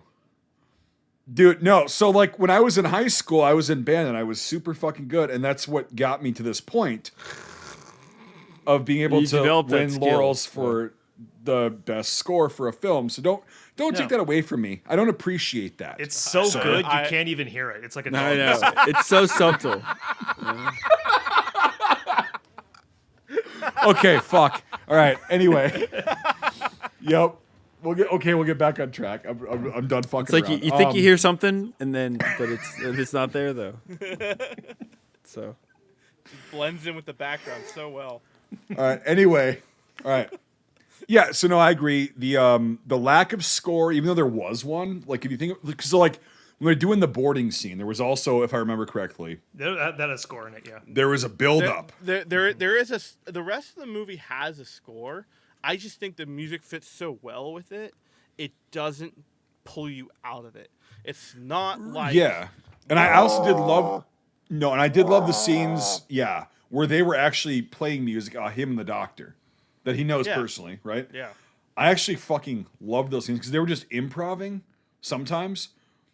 And it's like, I don't know if Russell Crowe actually learned how to play the violin because it looked like he was He did. actually playing it. I looked it up. He did. He said it was the hardest thing he's ever had to do for his career. Yeah, because that is not an easy instrument to Very technical. just pick up and I'm learn. like, damn, dude, that's impressive. He actually learned that, And then like he was also plucking it too, which is also something. on that- these fingers. I got blisters on my There's a fingers. little helter skelter in there. I love Yeah. I love the whole like turning it into a ukulele almost. Yeah, you but can like do that, that's Yeah, there's a you lot can of do that. Yeah, that's a classical thing. Yeah. well, and then when the doctor turned the cello over and played it like a bass guitar kind of, and then they were just riffing off each other like they would go to the bow. That was fucking because but it's part of the soundtrack. It's a score, but it's also like relevant and it's enjoyable. It's like these guys are blowing off steam at that point, literally. That's what they're doing. They're jamming. And they're blowing off steam and they're escaping the fucking shitty situation that they're in. And it was musically very cool. And but you said Russell Crowe actually learned how to play those little licks? Like in the film, he learned how to play those licks? Sorry, I'm sorry. No, I was just confirming, like, he actually learned how to play what he played on. Yeah, he did. Yeah. Because I was looking at it, I'm like, that's not fake. Like, he's playing is. I'm looking up the scene right now where he's playing. That's why I wasn't talking. Yeah. Because like, if you know the violin, like, I've seen people play violin in real life and, whatever. And, like, yeah. I played it for 3 years and I hated every moment of it. Oh, I forgot about that. That's right. Was it hard or you just no, didn't like it? It's just hard for my hands. My hands are fucking huge. So So here's Polish people can't play fine instruments? no. Here's okay. So here's a paragraph.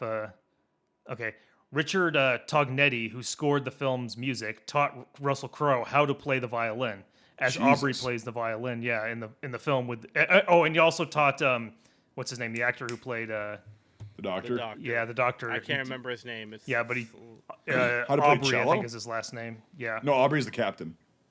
That's Russell Crowe. Oh yeah, right. Paul Bettany. So- Yeah. Yeah, okay. Yeah. And he also taught him how to play the cello in the movie. Jesus, really? Yeah. Crowe purchased. That's fucking impressive. Yeah, it says Crowe purchased the violin personally as part of the budget. Did not allow for the expense. The violin that he uses in the movie was made in 1890 by the Italian violin maker Leonardo Bisacci, or I don't know who that is. How do you not know Leonardo Bisacci? Yeah, come on, Mike. What the fuck? Fuck you. But Hey! yeah, this is Bettany learned how to play the cello for the role of Maturin, however you say that. Come on, Mike. You should know Italian. What's wrong with you? No, wait. What are they? Is it also the middle finger in Italy? I forgot. I don't know. It's Probably. There's a lot of fingers. middle finger and yeah. But anyway. But yeah, bottom line is yes. They did. So both of them learned how to play those instruments for learned this how to role. play those instruments for those scenes. Yeah, where they play. God together. damn. Yeah, that's dedication. That brings us to a whole nother fucking level. Like that's insane. They're talking about actors, though. Dude, there is not a bad None. actor. Nope.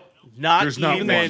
The kids are great. not even the like the B grade, C grade actor all the way in the back who has 2 lines. It's just awesome. Yeah, they're all great. just 100%. Like the old dude, the old school sailor. Forgot his name, but the old guy, it's kind of like doesn't talk at first, and then he's kind of just getting there, and he's very negative. What the fuck? He's got the mutton chops. The dude who got the brain surgery, that guy. I think it was. Are you talking about the guy? He kind of looks like Eric Idle. I always think he's Eric Idle, but he's Yeah, not. I know it's exactly not him. who I you're know talking about. about. Yeah, Yes. he's No, got no. long ass hair, these Yeah. big ass bushy. He, mutton chops. Yeah. It's like you're an orderly to something. Yeah. It's that kind of thing. Whatever. Like semantics aside, But like, I love his whole character in that. dude, movie. everybody in this film, like I'm trying to think right now of like even a somewhat like not 100%. There's nothing I can think of. Yeah. Jump on IMFDB. Yeah, I was gonna say let's do IMFDB, I think, and we'll roll it. Yeah. We're good. We're good. And then I do want to pull up 2 scenes, and then I think I'll be set. Sophoncified. You'll be satisfied. Or that, yeah. Satiated. Mike, you throw up your fucking hands because I have a better word than you. It's more British. Yeah. Yes, I'm sophoncified. I gotta add that to my vocab. It is a great word. I am sophoncified. So before we do, one interesting thing that I'm sure you guys know that I looked up is that the original books that this is based on takes place during the War of 1812. And they decided to change it for this because they didn't want to turn off the American audience. They decided to change it to the Napoleonic Wars. So they were like, we don't want them fighting Americans. That explains the Americas quote then. Yep. Yeah, I did hear that, and I think that's bullshit because Layers of Iwo Jima proved that wrong. Yeah. So yeah, That was not- after this though. we're not. I know we're not that weak. Okay, let's see. All right, I'm recording. Hurry up. Waiting on Fuckhead, you. I'm recording IMFDB. So Yeah. cool. All right, let's go. So this is a flintlock I want, and I want 7 of them, and I want to put them on my chest. Okay, Blackbeard. You have a Tower Receiver service pistol? Yeah. Dude, I almost, I was like, no, I don't want to do it yet. I was gonna cut everything to be mutton chops to match Oh, match God. the brain surgeon guy tonight, but I That bailed. would have given me a shock. Dedication. Yeah, And a chub.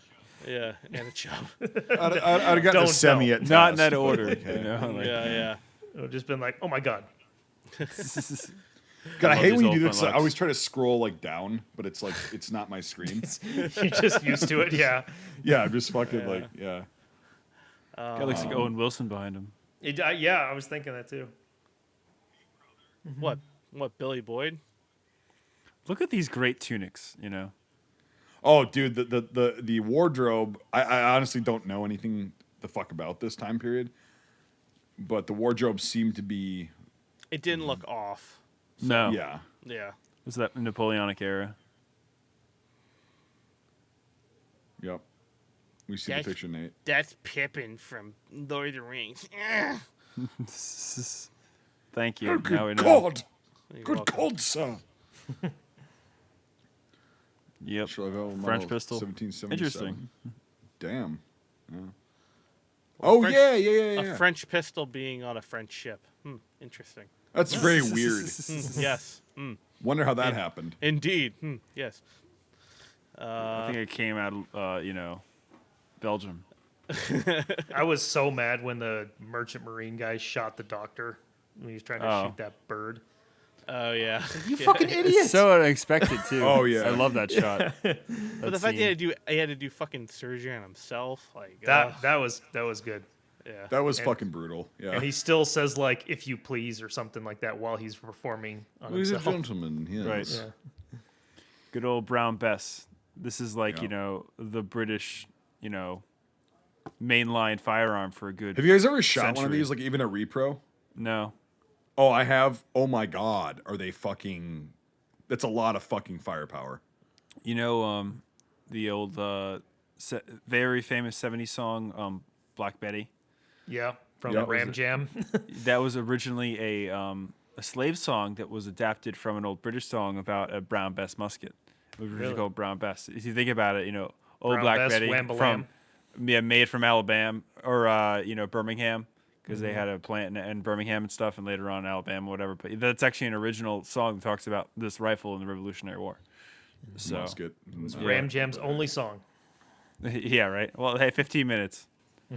That's the only problem with I really hate being left-handed for is I can't really get an authentic flintlock because I'll just burn my eyebrows off Good. if I try to shoot left-handed on this thing, and I don't trust Yeah, shooting not good. right-handed. Yeah.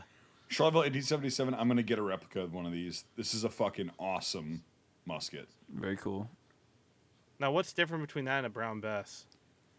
It's One's a French, one's slightly British. smaller caliber, and it's more reliable. Like the lock itself is more reliable. It's a little bit less heavy. The Americans love these fucking things. Yeah. That's what I remember them from. Is from Red Yeah. War movies. Yeah. Yep, they're pretty cool. And then we have Oh, the a knock gun. Oh yeah, fuck yeah. 7 barrels. Did you notice Yep. that? Oh, that's very, Yeah, when he ooh. shoots that, it atomizes someone. It's a fucking dude. That thing's a fucking a I swivel told gun. you it's a sugar. It's a handheld swivel gun, is what it is. That's a deck clearing gun, and then you just shoot that, and then you run to the back or throw it out. Yeah, he yeah, you kills throw like, it. Yeah, He kills like 3 guys. I remember watching that. I was Yep. like, what the fuck was that? yeah. They I just thought go. it was. I actually thought it was a It's, blunderbuss. it's but the first not. version It's, of the Fliegerfaust.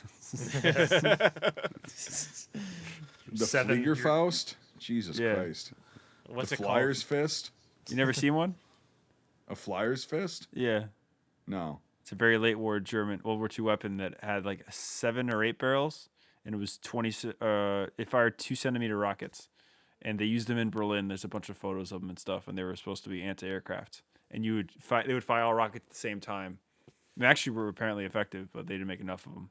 But anyway. I think there's a total of 2 photos of them. But yeah. Yep. There's a bunch of ones that actually still exist though, in like the Czechoslovakia and stuff like that. It's like Liebermunster, and Fliegerfaust came out in MP45s. It's ever going to hold Berlin with Hitler in the streets with one. Like we saw in. Jesus. Yeah. It's the best movie ever. Yep. Fucking shit show. But yeah, they were very cool. I did love the flintlock, like fucking That was cool. Ignition system. firing mechanisms. Oh, yeah. Yeah, they're fucking awesome. Surprise. Swivel gun. Yep. Swivel guns. Yep. Great. Grenades. Fuse grenade. I just watched The Revenant, and there's some great swivel gun scenes in the Indian attack. Yeah, when you fire the cannon. Yeah. Yep. Yeah, hand grenades at that time were. Sorry. Is it Revenant or Revenant? Revenant. Why'd you say Revenant? Because it's Because French. Brian is a fucking. Because I love you, but I want to make sure that I'm this saying side, it right. this He's side a of New Hudson. Englander. He's a New Okay. Englander. Yeah. The Revenant. Yeah. But yeah, these grenades. Okinawa, Very unreliable. April 19th, 1945. I'm surprised you didn't pronounce it Okinawa. Oh well, You know? yeah. Here, meanwhile, at Dat Cow. Yeah. All right, Well, look, motherfucker. Right. You guys are from the East Coast. Like, It's I just Dat can't- Cow. So yeah, hand grenades at this point were used quite frequently, but they were very ineffective, especially on ships. So unreliable, and Is that just like is that just cast iron? Like just a cast yeah, iron it's like ball? cast iron, Yeah. and it's open on the top, so you lose a lot of pressure. So they're not like modern hand grenades where like Right. all the pressure's contained. Hand grenades They have would been still a thing for a very long period of time. very in long warfare. time. They're Yeah. very ineffective, but they also make a lot of noise, which is like in itself a good weapon. Right. If you're trying to shock, you're throwing guys down, or you're throwing grenades down where there's guys in like the mid part of the ship, and even if it makes a lot of noise, it doesn't hurt anybody. It's still going to have a concussion to it, and it's going to make people gonna- it's gonna scared. fuck things up. Here's the one thing I'm going to say. You want to use weaponry that is going to kill people and not destroy the ship, because the goal is Yep. to try to take Yeah. the ship. If your goal is to destroy the ship, just fucking fire cannons into it until it goes down. Yep. But the point is that you're trying to take the ship. So having something that turns into people into mincemeat, whether it's effective or not, if you were to throw 5 of those into a fucking hallway with me in it, I'm still going to shit my pants. And you're going to be stunned. It's basically like Yeah. it's a more lethal flashbang at this point. It's a way more lethal flashbang. If I remember correctly, I believe someone did a test pattern, the fragmentation. It's still pretty fucking brutal. Yeah, it bet is. it can be. It doesn't go as far though. That's the No, only- it's not. It's yeah. not like a modern hand grenade. No, by any but like means, it no. still makes But a if you're hell gonna, of a but lot if- of noise. But if you're and the gonna fucking concussion, clear yeah. the 3 people at the bottom of the hatch firing up with flintlocks or whatever, or Yep. laying in wait, it's a Oh, yeah. perfect room clear of the doorway or the hatch that you're if the fucking bumping fuse into. actually burns Yeah. through all the way, that's the What problem is, with those things. What does IMFDB refer to these things as? Just bombs or fuse grenade? 1700 Okay. hand grenade. Yeah. Yeah, and that's about what they would look like. There's just a cast iron hollow ball filled with gunpowder and then a literal cannon fuse. And Your they- typical Looney Tunes bomb, you know? Yep. Yeah, right. And yeah, they would, if they would go off, yeah, it's still gonna make a shit, especially on a ship. Because I don't think people realize, like I do, like you guys might too, but like these ships are really small. Yeah. Like you can people think tell. of like modern ships and they're fucking huge, but like these ships are fucking tiny. So you What do you throw mean? it in It there, sounds like Norwegian Cruise Lines. right? Yeah. I'm more partial to Carnival, but hey. Well, fucking, I like I always knew you were white trash. That's part of the thing that I liked a lot about was just how crowded the decks were always, you Yep. know, and Correct. just, there's fucking ropes everywhere. You can almost not make out the whole And silhouette of the livestock. ship. What's that? Yeah, livestock. Livestock. Yeah. I loved Yeah. how they showed that at the beginning. But Boom. And then yeah, get down because they're being fired upon, and yep, all that shit. Oh my god. That just bounces off you, right? yeah. You hope. These things flying at bullet speeds. Yeah. So I wanted to pull up the door shots here, Yeah. so you guys could see that. which just such so cool. Okay. Whenever It is very Nathan cool. goes You're to right, sleep, Mike, he's yeah. dreaming that he's chasing down a French frigate. I'm beating the quarters every fucking night. As he gets older, he gets a little closer. You know, Oh, the this- night you find the ship, the night you die. Here we go. See, that's cool right there. Like while this is happening, the doctor's getting ready. He knows he's gonna Yep. have to operate. All right, right here. Or even one scene with him where he's just like, why have we stopped shooting? See? Yeah. Oh shit! Oh, yep. You see what? Yeah, see what I that's mean? such a good detail, man. Yeah. 2 lanes of doors. They open up the whole quarters. Yep. See? The S Boom. hook. Boom. Yep. Yep. Wow. All that's being pulled out and opened up so that you have the whole entire gun deck exposed. People can move, and there's less Yeah. shit that can be They thrown never at you. mentioned it in the movie, but they took the initiative to put it in the movie. That's Yeah. so cool. That's what I appreciate. Again, it's so fucking cool. The details in this movie I don't see in any other movie. And it really, really does it. Really Well, and well. also they don't show like the telescopes at that point, right? That's what okay, you're gonna see. that is one Hollywoodism that bothered the shit out of me watching this, but I can let it go so much is that they're like showing it and it's like, oh, the ship's like 20 feet away from the camera and the scope.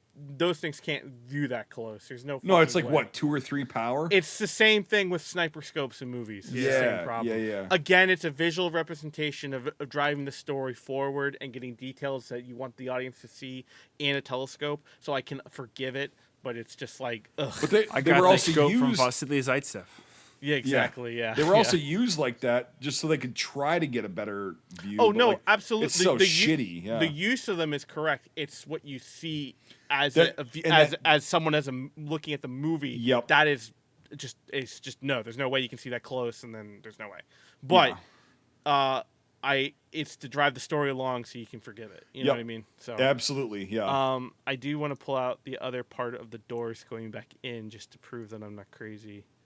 And I believe Well, you are it crazy. is after. Well, yes, but where is the? You're doing a fucking podcast with 3 other freaks right now. You are crazy. Yes. Certifiably. Certifiably and crazy. Yep. Okay, Yep. here we go. Right here. So it's after the gun drill, which I liked how he couldn't hear. He's like, "We're having this." He's like, "What?" Oh, so they're taking the doors Yeah. and they're putting them back in. Oh, See? yeah. Mm-hmm. That's so cool. 2 facades: putting the all his kitchen, shit back the up, too. kitchen facade, and the quarter facade. Mm-hmm. So, and they're putting the table back down. But I like how here he's just like, "What?" Yeah. Very cool. Yeah, you can't hear shit because you're not gonna. Yeah, those things are so fucking loud. Because they've been practicing all day. You know, it's like, but yeah, those are the 2 things, and then there was one more in here. It's just the fucking combat shit. The combat was done very well, I thought. Fragmentation. Again, the Marines are up there. Look Okay, at that. see how they're firing on one side and they're flanking. They know they're firing at the mast, and they're then doing an envelop right, and they're trying to hit the stern because that's the weakest part of the ship. So they're hitting that to hit all the gun crews on that level. Mm-hmm. So the point is you're gutting the ship from side to stern. So you're trying to knock out as much of the insides as possible Before you board. Yeah, because you want to incapacitate the gun crew so they can't turn around and hit you, which they didn't quite do, and that's when the young, the one-armed kid Tells him to throw another salvo. blows him away with 2 cannons on the. Yeah. I like how that also shows them at first throwing the ropes over there. Like, we got to link these Mm-hmm. 2 together, otherwise they're going to drift apart. Yep. Well, yeah, to do the boarding, you gotta pull it close, and you have all the debris, and the mast fell over on that side, so they can't. They have to pull it close. And like these ships, correct me if I'm wrong, but these ships, they were designed to make it so it was hard to board. Like, what do they call that? The tumble home, like the side of it, to where like once it presses up against it, one side is, because it goes inwards, is farther from the other one. Shit, I just noticed. Look at that pistol. I'm gonna pause it here. That pistol is cracked. Oh Split yeah, you're right. Yep. Yeah. all the way through. I just noticed that. The humidity would have easily done that. That, or it's like they went through a take and they Take fucking- number 47. 47 and they destroyed the hero prop. Well, but pistol. also, where the fuck are you going to get another one? Well, yeah, exactly. You know, no, like no, yeah, Queens. no, yeah. I mean, look, it still fires, but still, Well, because black powder is a lot lower pressure than modern firearms, but still, that's not good. yeah. But that's a really cool detail. Oh Jesus, yeah, that's right. But yeah, oh god, God damn, it's so fucking brutal. it's hand to hand combat with pure just up close in your face fucking. And they've got pikes and bayonets and shit like that. Yeah, it's like. Brian, go ahead. Well, I was just gonna comment on what Michael said. These ships were very hard to board and everything. And just immobilizing your enemy ship is half the battle. Yeah, but they were designed that way, lose. so like that's why those old ships they Yeah. kind of go inwards like that. So those sides are you can't just easily jump over to one. Yeah. Well, it's kind of like a tub, and I think that's for anti-boarding, but I think it's more of a design for keeping shit on the boat and in the boat and out of the boat. But Just that happens to could have a be- fringe benefit of. Yeah, I could be Yeah. wrong though, Mike. Mike A, you could be right. I don't know much about ship design in that sense, but He's not an advanced seaman. no, I'm not. He's an a basic advanced seaman. I'm a basic seaman. He's yeah. he's He's an undeveloped seaman. Yes, he is. Just the usual swimmer. Yeah, this fucking scene, this whole thing, I was just like, oof. It's fucking. But everyone's involved. Like the cooks Everyone. involved. When you Yeah, were a that right pirate, there. Nathan, Jesus did you ever Christ. have to do shit like this, or huh? when you were a pirate in the Caribbean, did you have to do shit like this in Panama? I mean, I took over a few boats, but that was it. You became the captain now. I look at me. This is- You took over Tom Hanks's ship. Yeah, yeah. It few cruise ships and I cargo wish vessels. I wish I could have done more reenacting on these boats. I mean, unfortunately, I just lost connection with the guys who were running them, but they were so cool. I mean, imagine- I will say something you don't get in obviously through film is smell-o-vision, and ships smell, man. oh, I bet. Well, I there's mean, a they- shitload of tar, right? 'Cause, Oh like, the God, ropes and the it's everything. not a tar. Smells like a McDonald's in the I mean, 90s.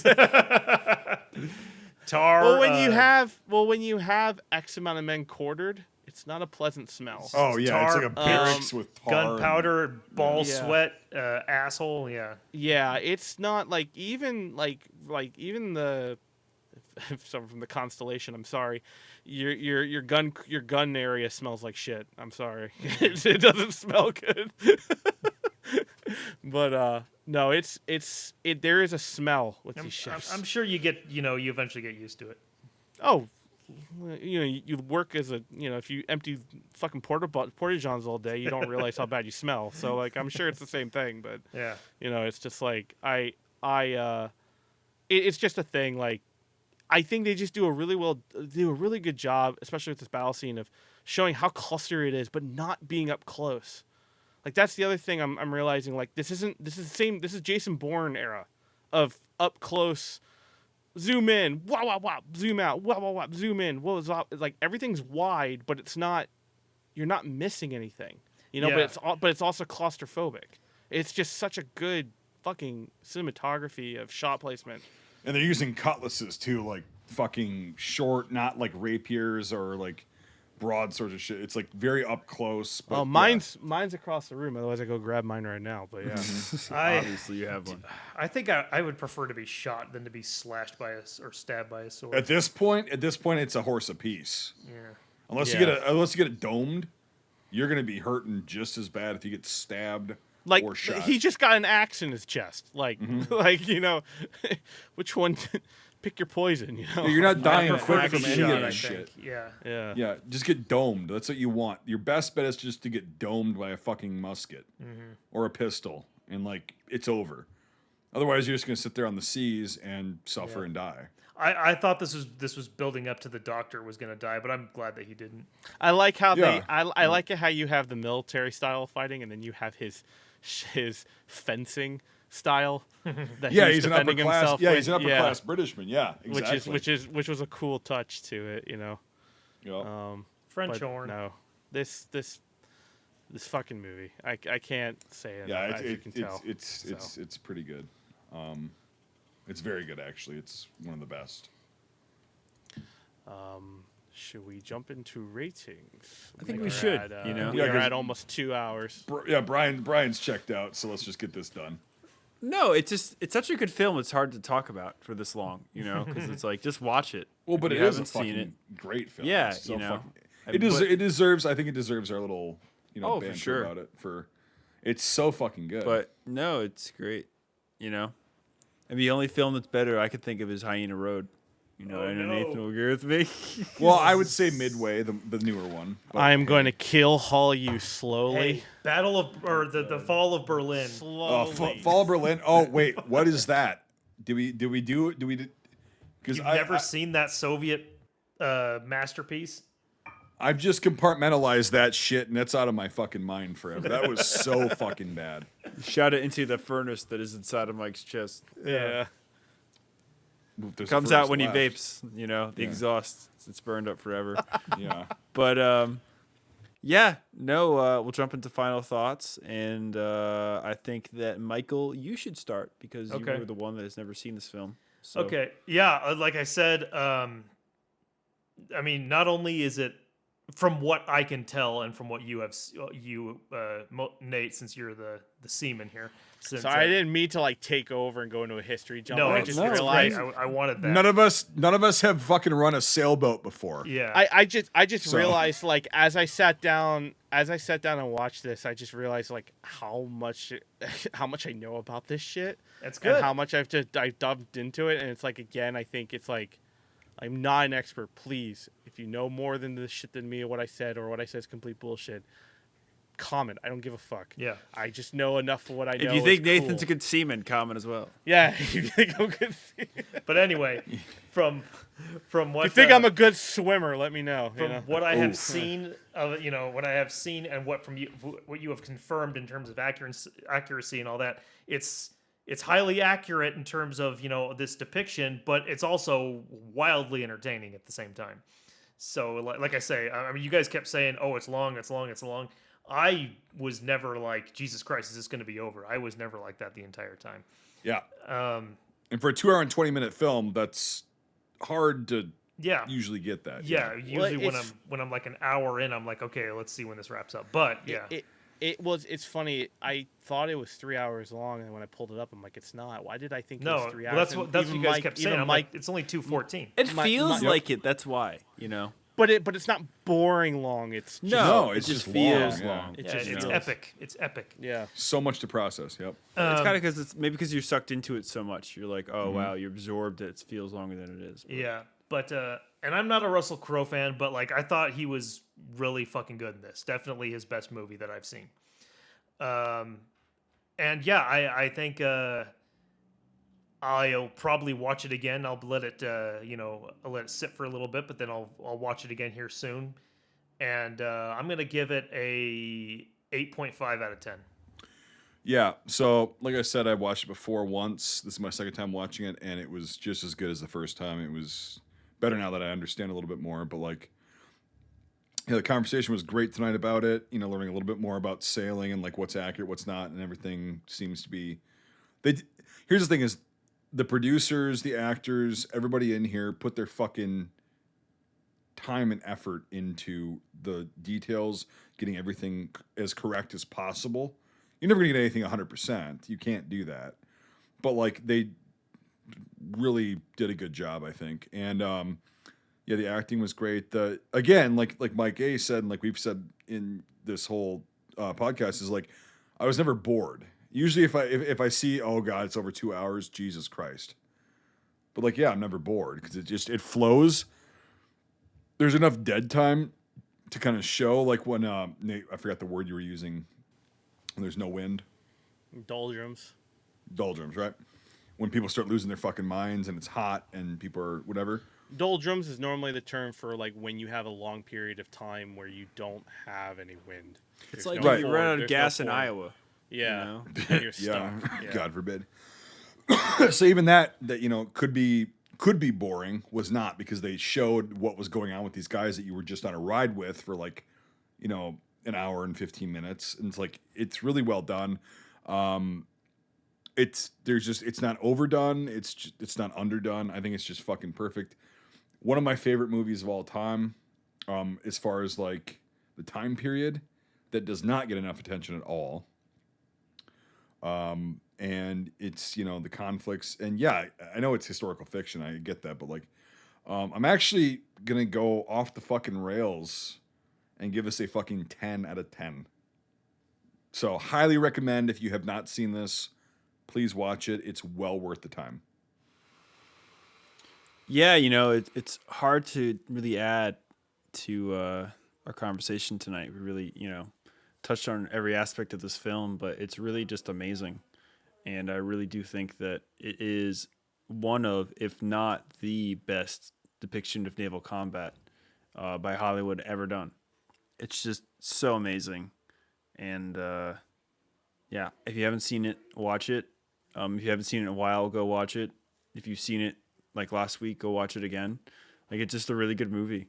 It's very enjoyable, and it's very cool how it's in this very interesting period of time, in the age of sail. So yeah, no, and that being said, I actually happen to agree with you, Mike. I'm going to give this a 10 out of 10 because, it's just so enjoyable and so good and just, yeah, it's just very hard. It will never be beaten, I think. It's just the Indiana Jones. To beat it. Yeah. It's the Indiana Jones of naval movies. It's the Star Wars of naval movies. It's really good. And I've yet to meet anybody that doesn't like it. And if they do, they're wrong. Same. So, Nate, I will give it to you, Mr. Seaman. Able-bodied seaman. Able-bodied seaman, yeah. This film does a fantastic job of everything that I've talked about. Again, it's hard to talk about it in a negative light because it nails so many good things well. I think, there's only a couple things I would say I just, might be a little bit of Hollywood or might be whatever, but I can forgive it entirely. Again, I think it was Brian and Mike B both says, like, there's nothing that can match this in its realm. I'll be very shocked if something does. And again, rewatching it after not seeing it, I think in over 2 years, I just want to go back and rewatch it like now. Like, that's how much I loved watching it, and I just saw it today, and I want to go back and rewatch it again. So I think this is now officially the highest rated film. I'm going to give it 10 Screamo Gibsons out of 10. It's a pretty loud Mel's. This is a decibel shattering of Mel's, and I think there's only one other film that I will probably give a 10, but Hyena Road. Yeah, sure, yeah, we'll go with that. Yeah, absolutely, yeah. That's what I thought. Yeah. In fucking opposite world, the fucking other the other fucking parallel that Doctor Strange is in. Yeah, that's when I'll give it a fucking 10 out of 10. I'm Mr. Squidward. I'm Mr. Squidward. I'm satiated. Putting all the scores into the computer that will tell us if we actually will catch up with the French privateer Acreon, we get a score of 9.6 out of 10. So, is this the highest score? Yes. I'm okay with that. that. By 0.6. The by second 0.6. highest. The highest is City of Life and Death at 9. Well, not anymore. Not anymore. Yeah, this is a fantastic film. It film. really is. I mean, awesome. no one should. If everyone who has seen this before and should not be surprised. It is literally the only, I think, historical war film that people are begging for a sequel or a prequel, and I believe there is a prequel in development. Well, it was made to. Yeah. That it was meant to be a series of movies, but it didn't do as well as they hoped, unfortunately. No, it bombed in the box office, if I remember correctly. Boy. Man, probably because the budget was so fucking massive. Oh yeah, to make you can it tell, so good. I mean that's the thing. It's just. Well, it was like this was a YouTube poll that I put out, and like we probably knew the answer to it, but like everybody that was commenting was like, "Master Commander is a fucking gem. It's fucking beautiful. It's a great piece of art." Blah blah blah. And I really want to hear your guys' opinion on it. And I was like, "Yeah, this is one that I'm looking forward to," and I watched it again today, and it was like, oh, fuck yeah. Like, this is where it's at. This is, like, if you're going to make a film about war, it doesn't have to be all focused around the action. It can be focused around just the characters, the development, the situations they find themselves in, and this is what you get on a 10, in my opinion. Like, this is how it should be done with any time period. History... fiction to the history, not history to the fiction. Correct. Braveheart is history to the fiction. Yep. This is fiction to the history, and it's the right way to do it. Mm-hmm. So, I will say, I was looking at some of the ratings, and we have been boomer bombed. Good. Good, fuck 'em. It's interesting. So if you guys can pump up a rating, we sure would love that. It helps spread the word around. Leave comments, do whatever you gotta do because we love engaging with you guys. But yeah, it'd be nice to get non-boomer bombed because it was a massive dump, specifically around Vietnam. I think that's when we start to get boomer dumps. You put your dick in a hornet's nest when you talk about anything like that. You know, Yeah. World War II on, it's like, What do you mean? Vietnam's not controversial at all. You know. yeah, it's one of the most legit wars the U.S. has ever fought. Yeah. Bert said as he took his Zippo out and said, "Let's do the whole fucking village." You know, like, You got controversial in the dictionary. There's a fucking image of the Vietnam War. yeah, right. But yeah, just wanted to throw out a quick shout out for anyone can rate, would love it because the feedback is what lets us know what we are doing right and what we're doing wrong. And yes, we know Taguchi I was wrong. We're improving. Yeah, but I mean, once in a while, you gotta provide a good dumpster fire for our Yeah, audience. that was funny seeing that Every comment. now He's and like, then you gotta take a shit. yeah. I like that comment from, I don't remember who it was. He was just like, this was a dumpster fire, and I fucking loved it. Right. I explained to him what happened. I was like, I was having an off day that day, and I'm like, usually the boys bring me back together, and I'm like able to be on, on topic, on track. And it was like everybody was having that fucking day, and I'm like, oh, we're fucked. Nothing says like the Korean War like fucking Panzer tactics, like Right. Right. Yeah, that's what Sean said. He was like, by the time you're talking about transportation tracks for tanks, I was like, Nathan, where are you? Yeah. I was close to slamming my desk at that point. Yeah. Anyway, But like, what it is. Like, Yeah. So. Thank you guys for joining us for an episode. Can't wait to, be on next week and God damn it, we'll leave you with one question. If you happen to come across a French privateer, would you sink, burn, or take her a prize? Until the next time. Be a good seaman. That sounds like a dirty. No, I don't like that now. It's too late. That's what you're ending the episode with. Thanks for joining us. If you enjoyed this episode, make sure to leave a rating. Otherwise, Mel Gibson won't stop screaming. If you like this content, make sure to check out our Facebook, YouTube, and Instagram pages. If you want to directly support our work, make sure to check out our Patreon. All these links are in the description below. Until the next time, Scuttlebutt out.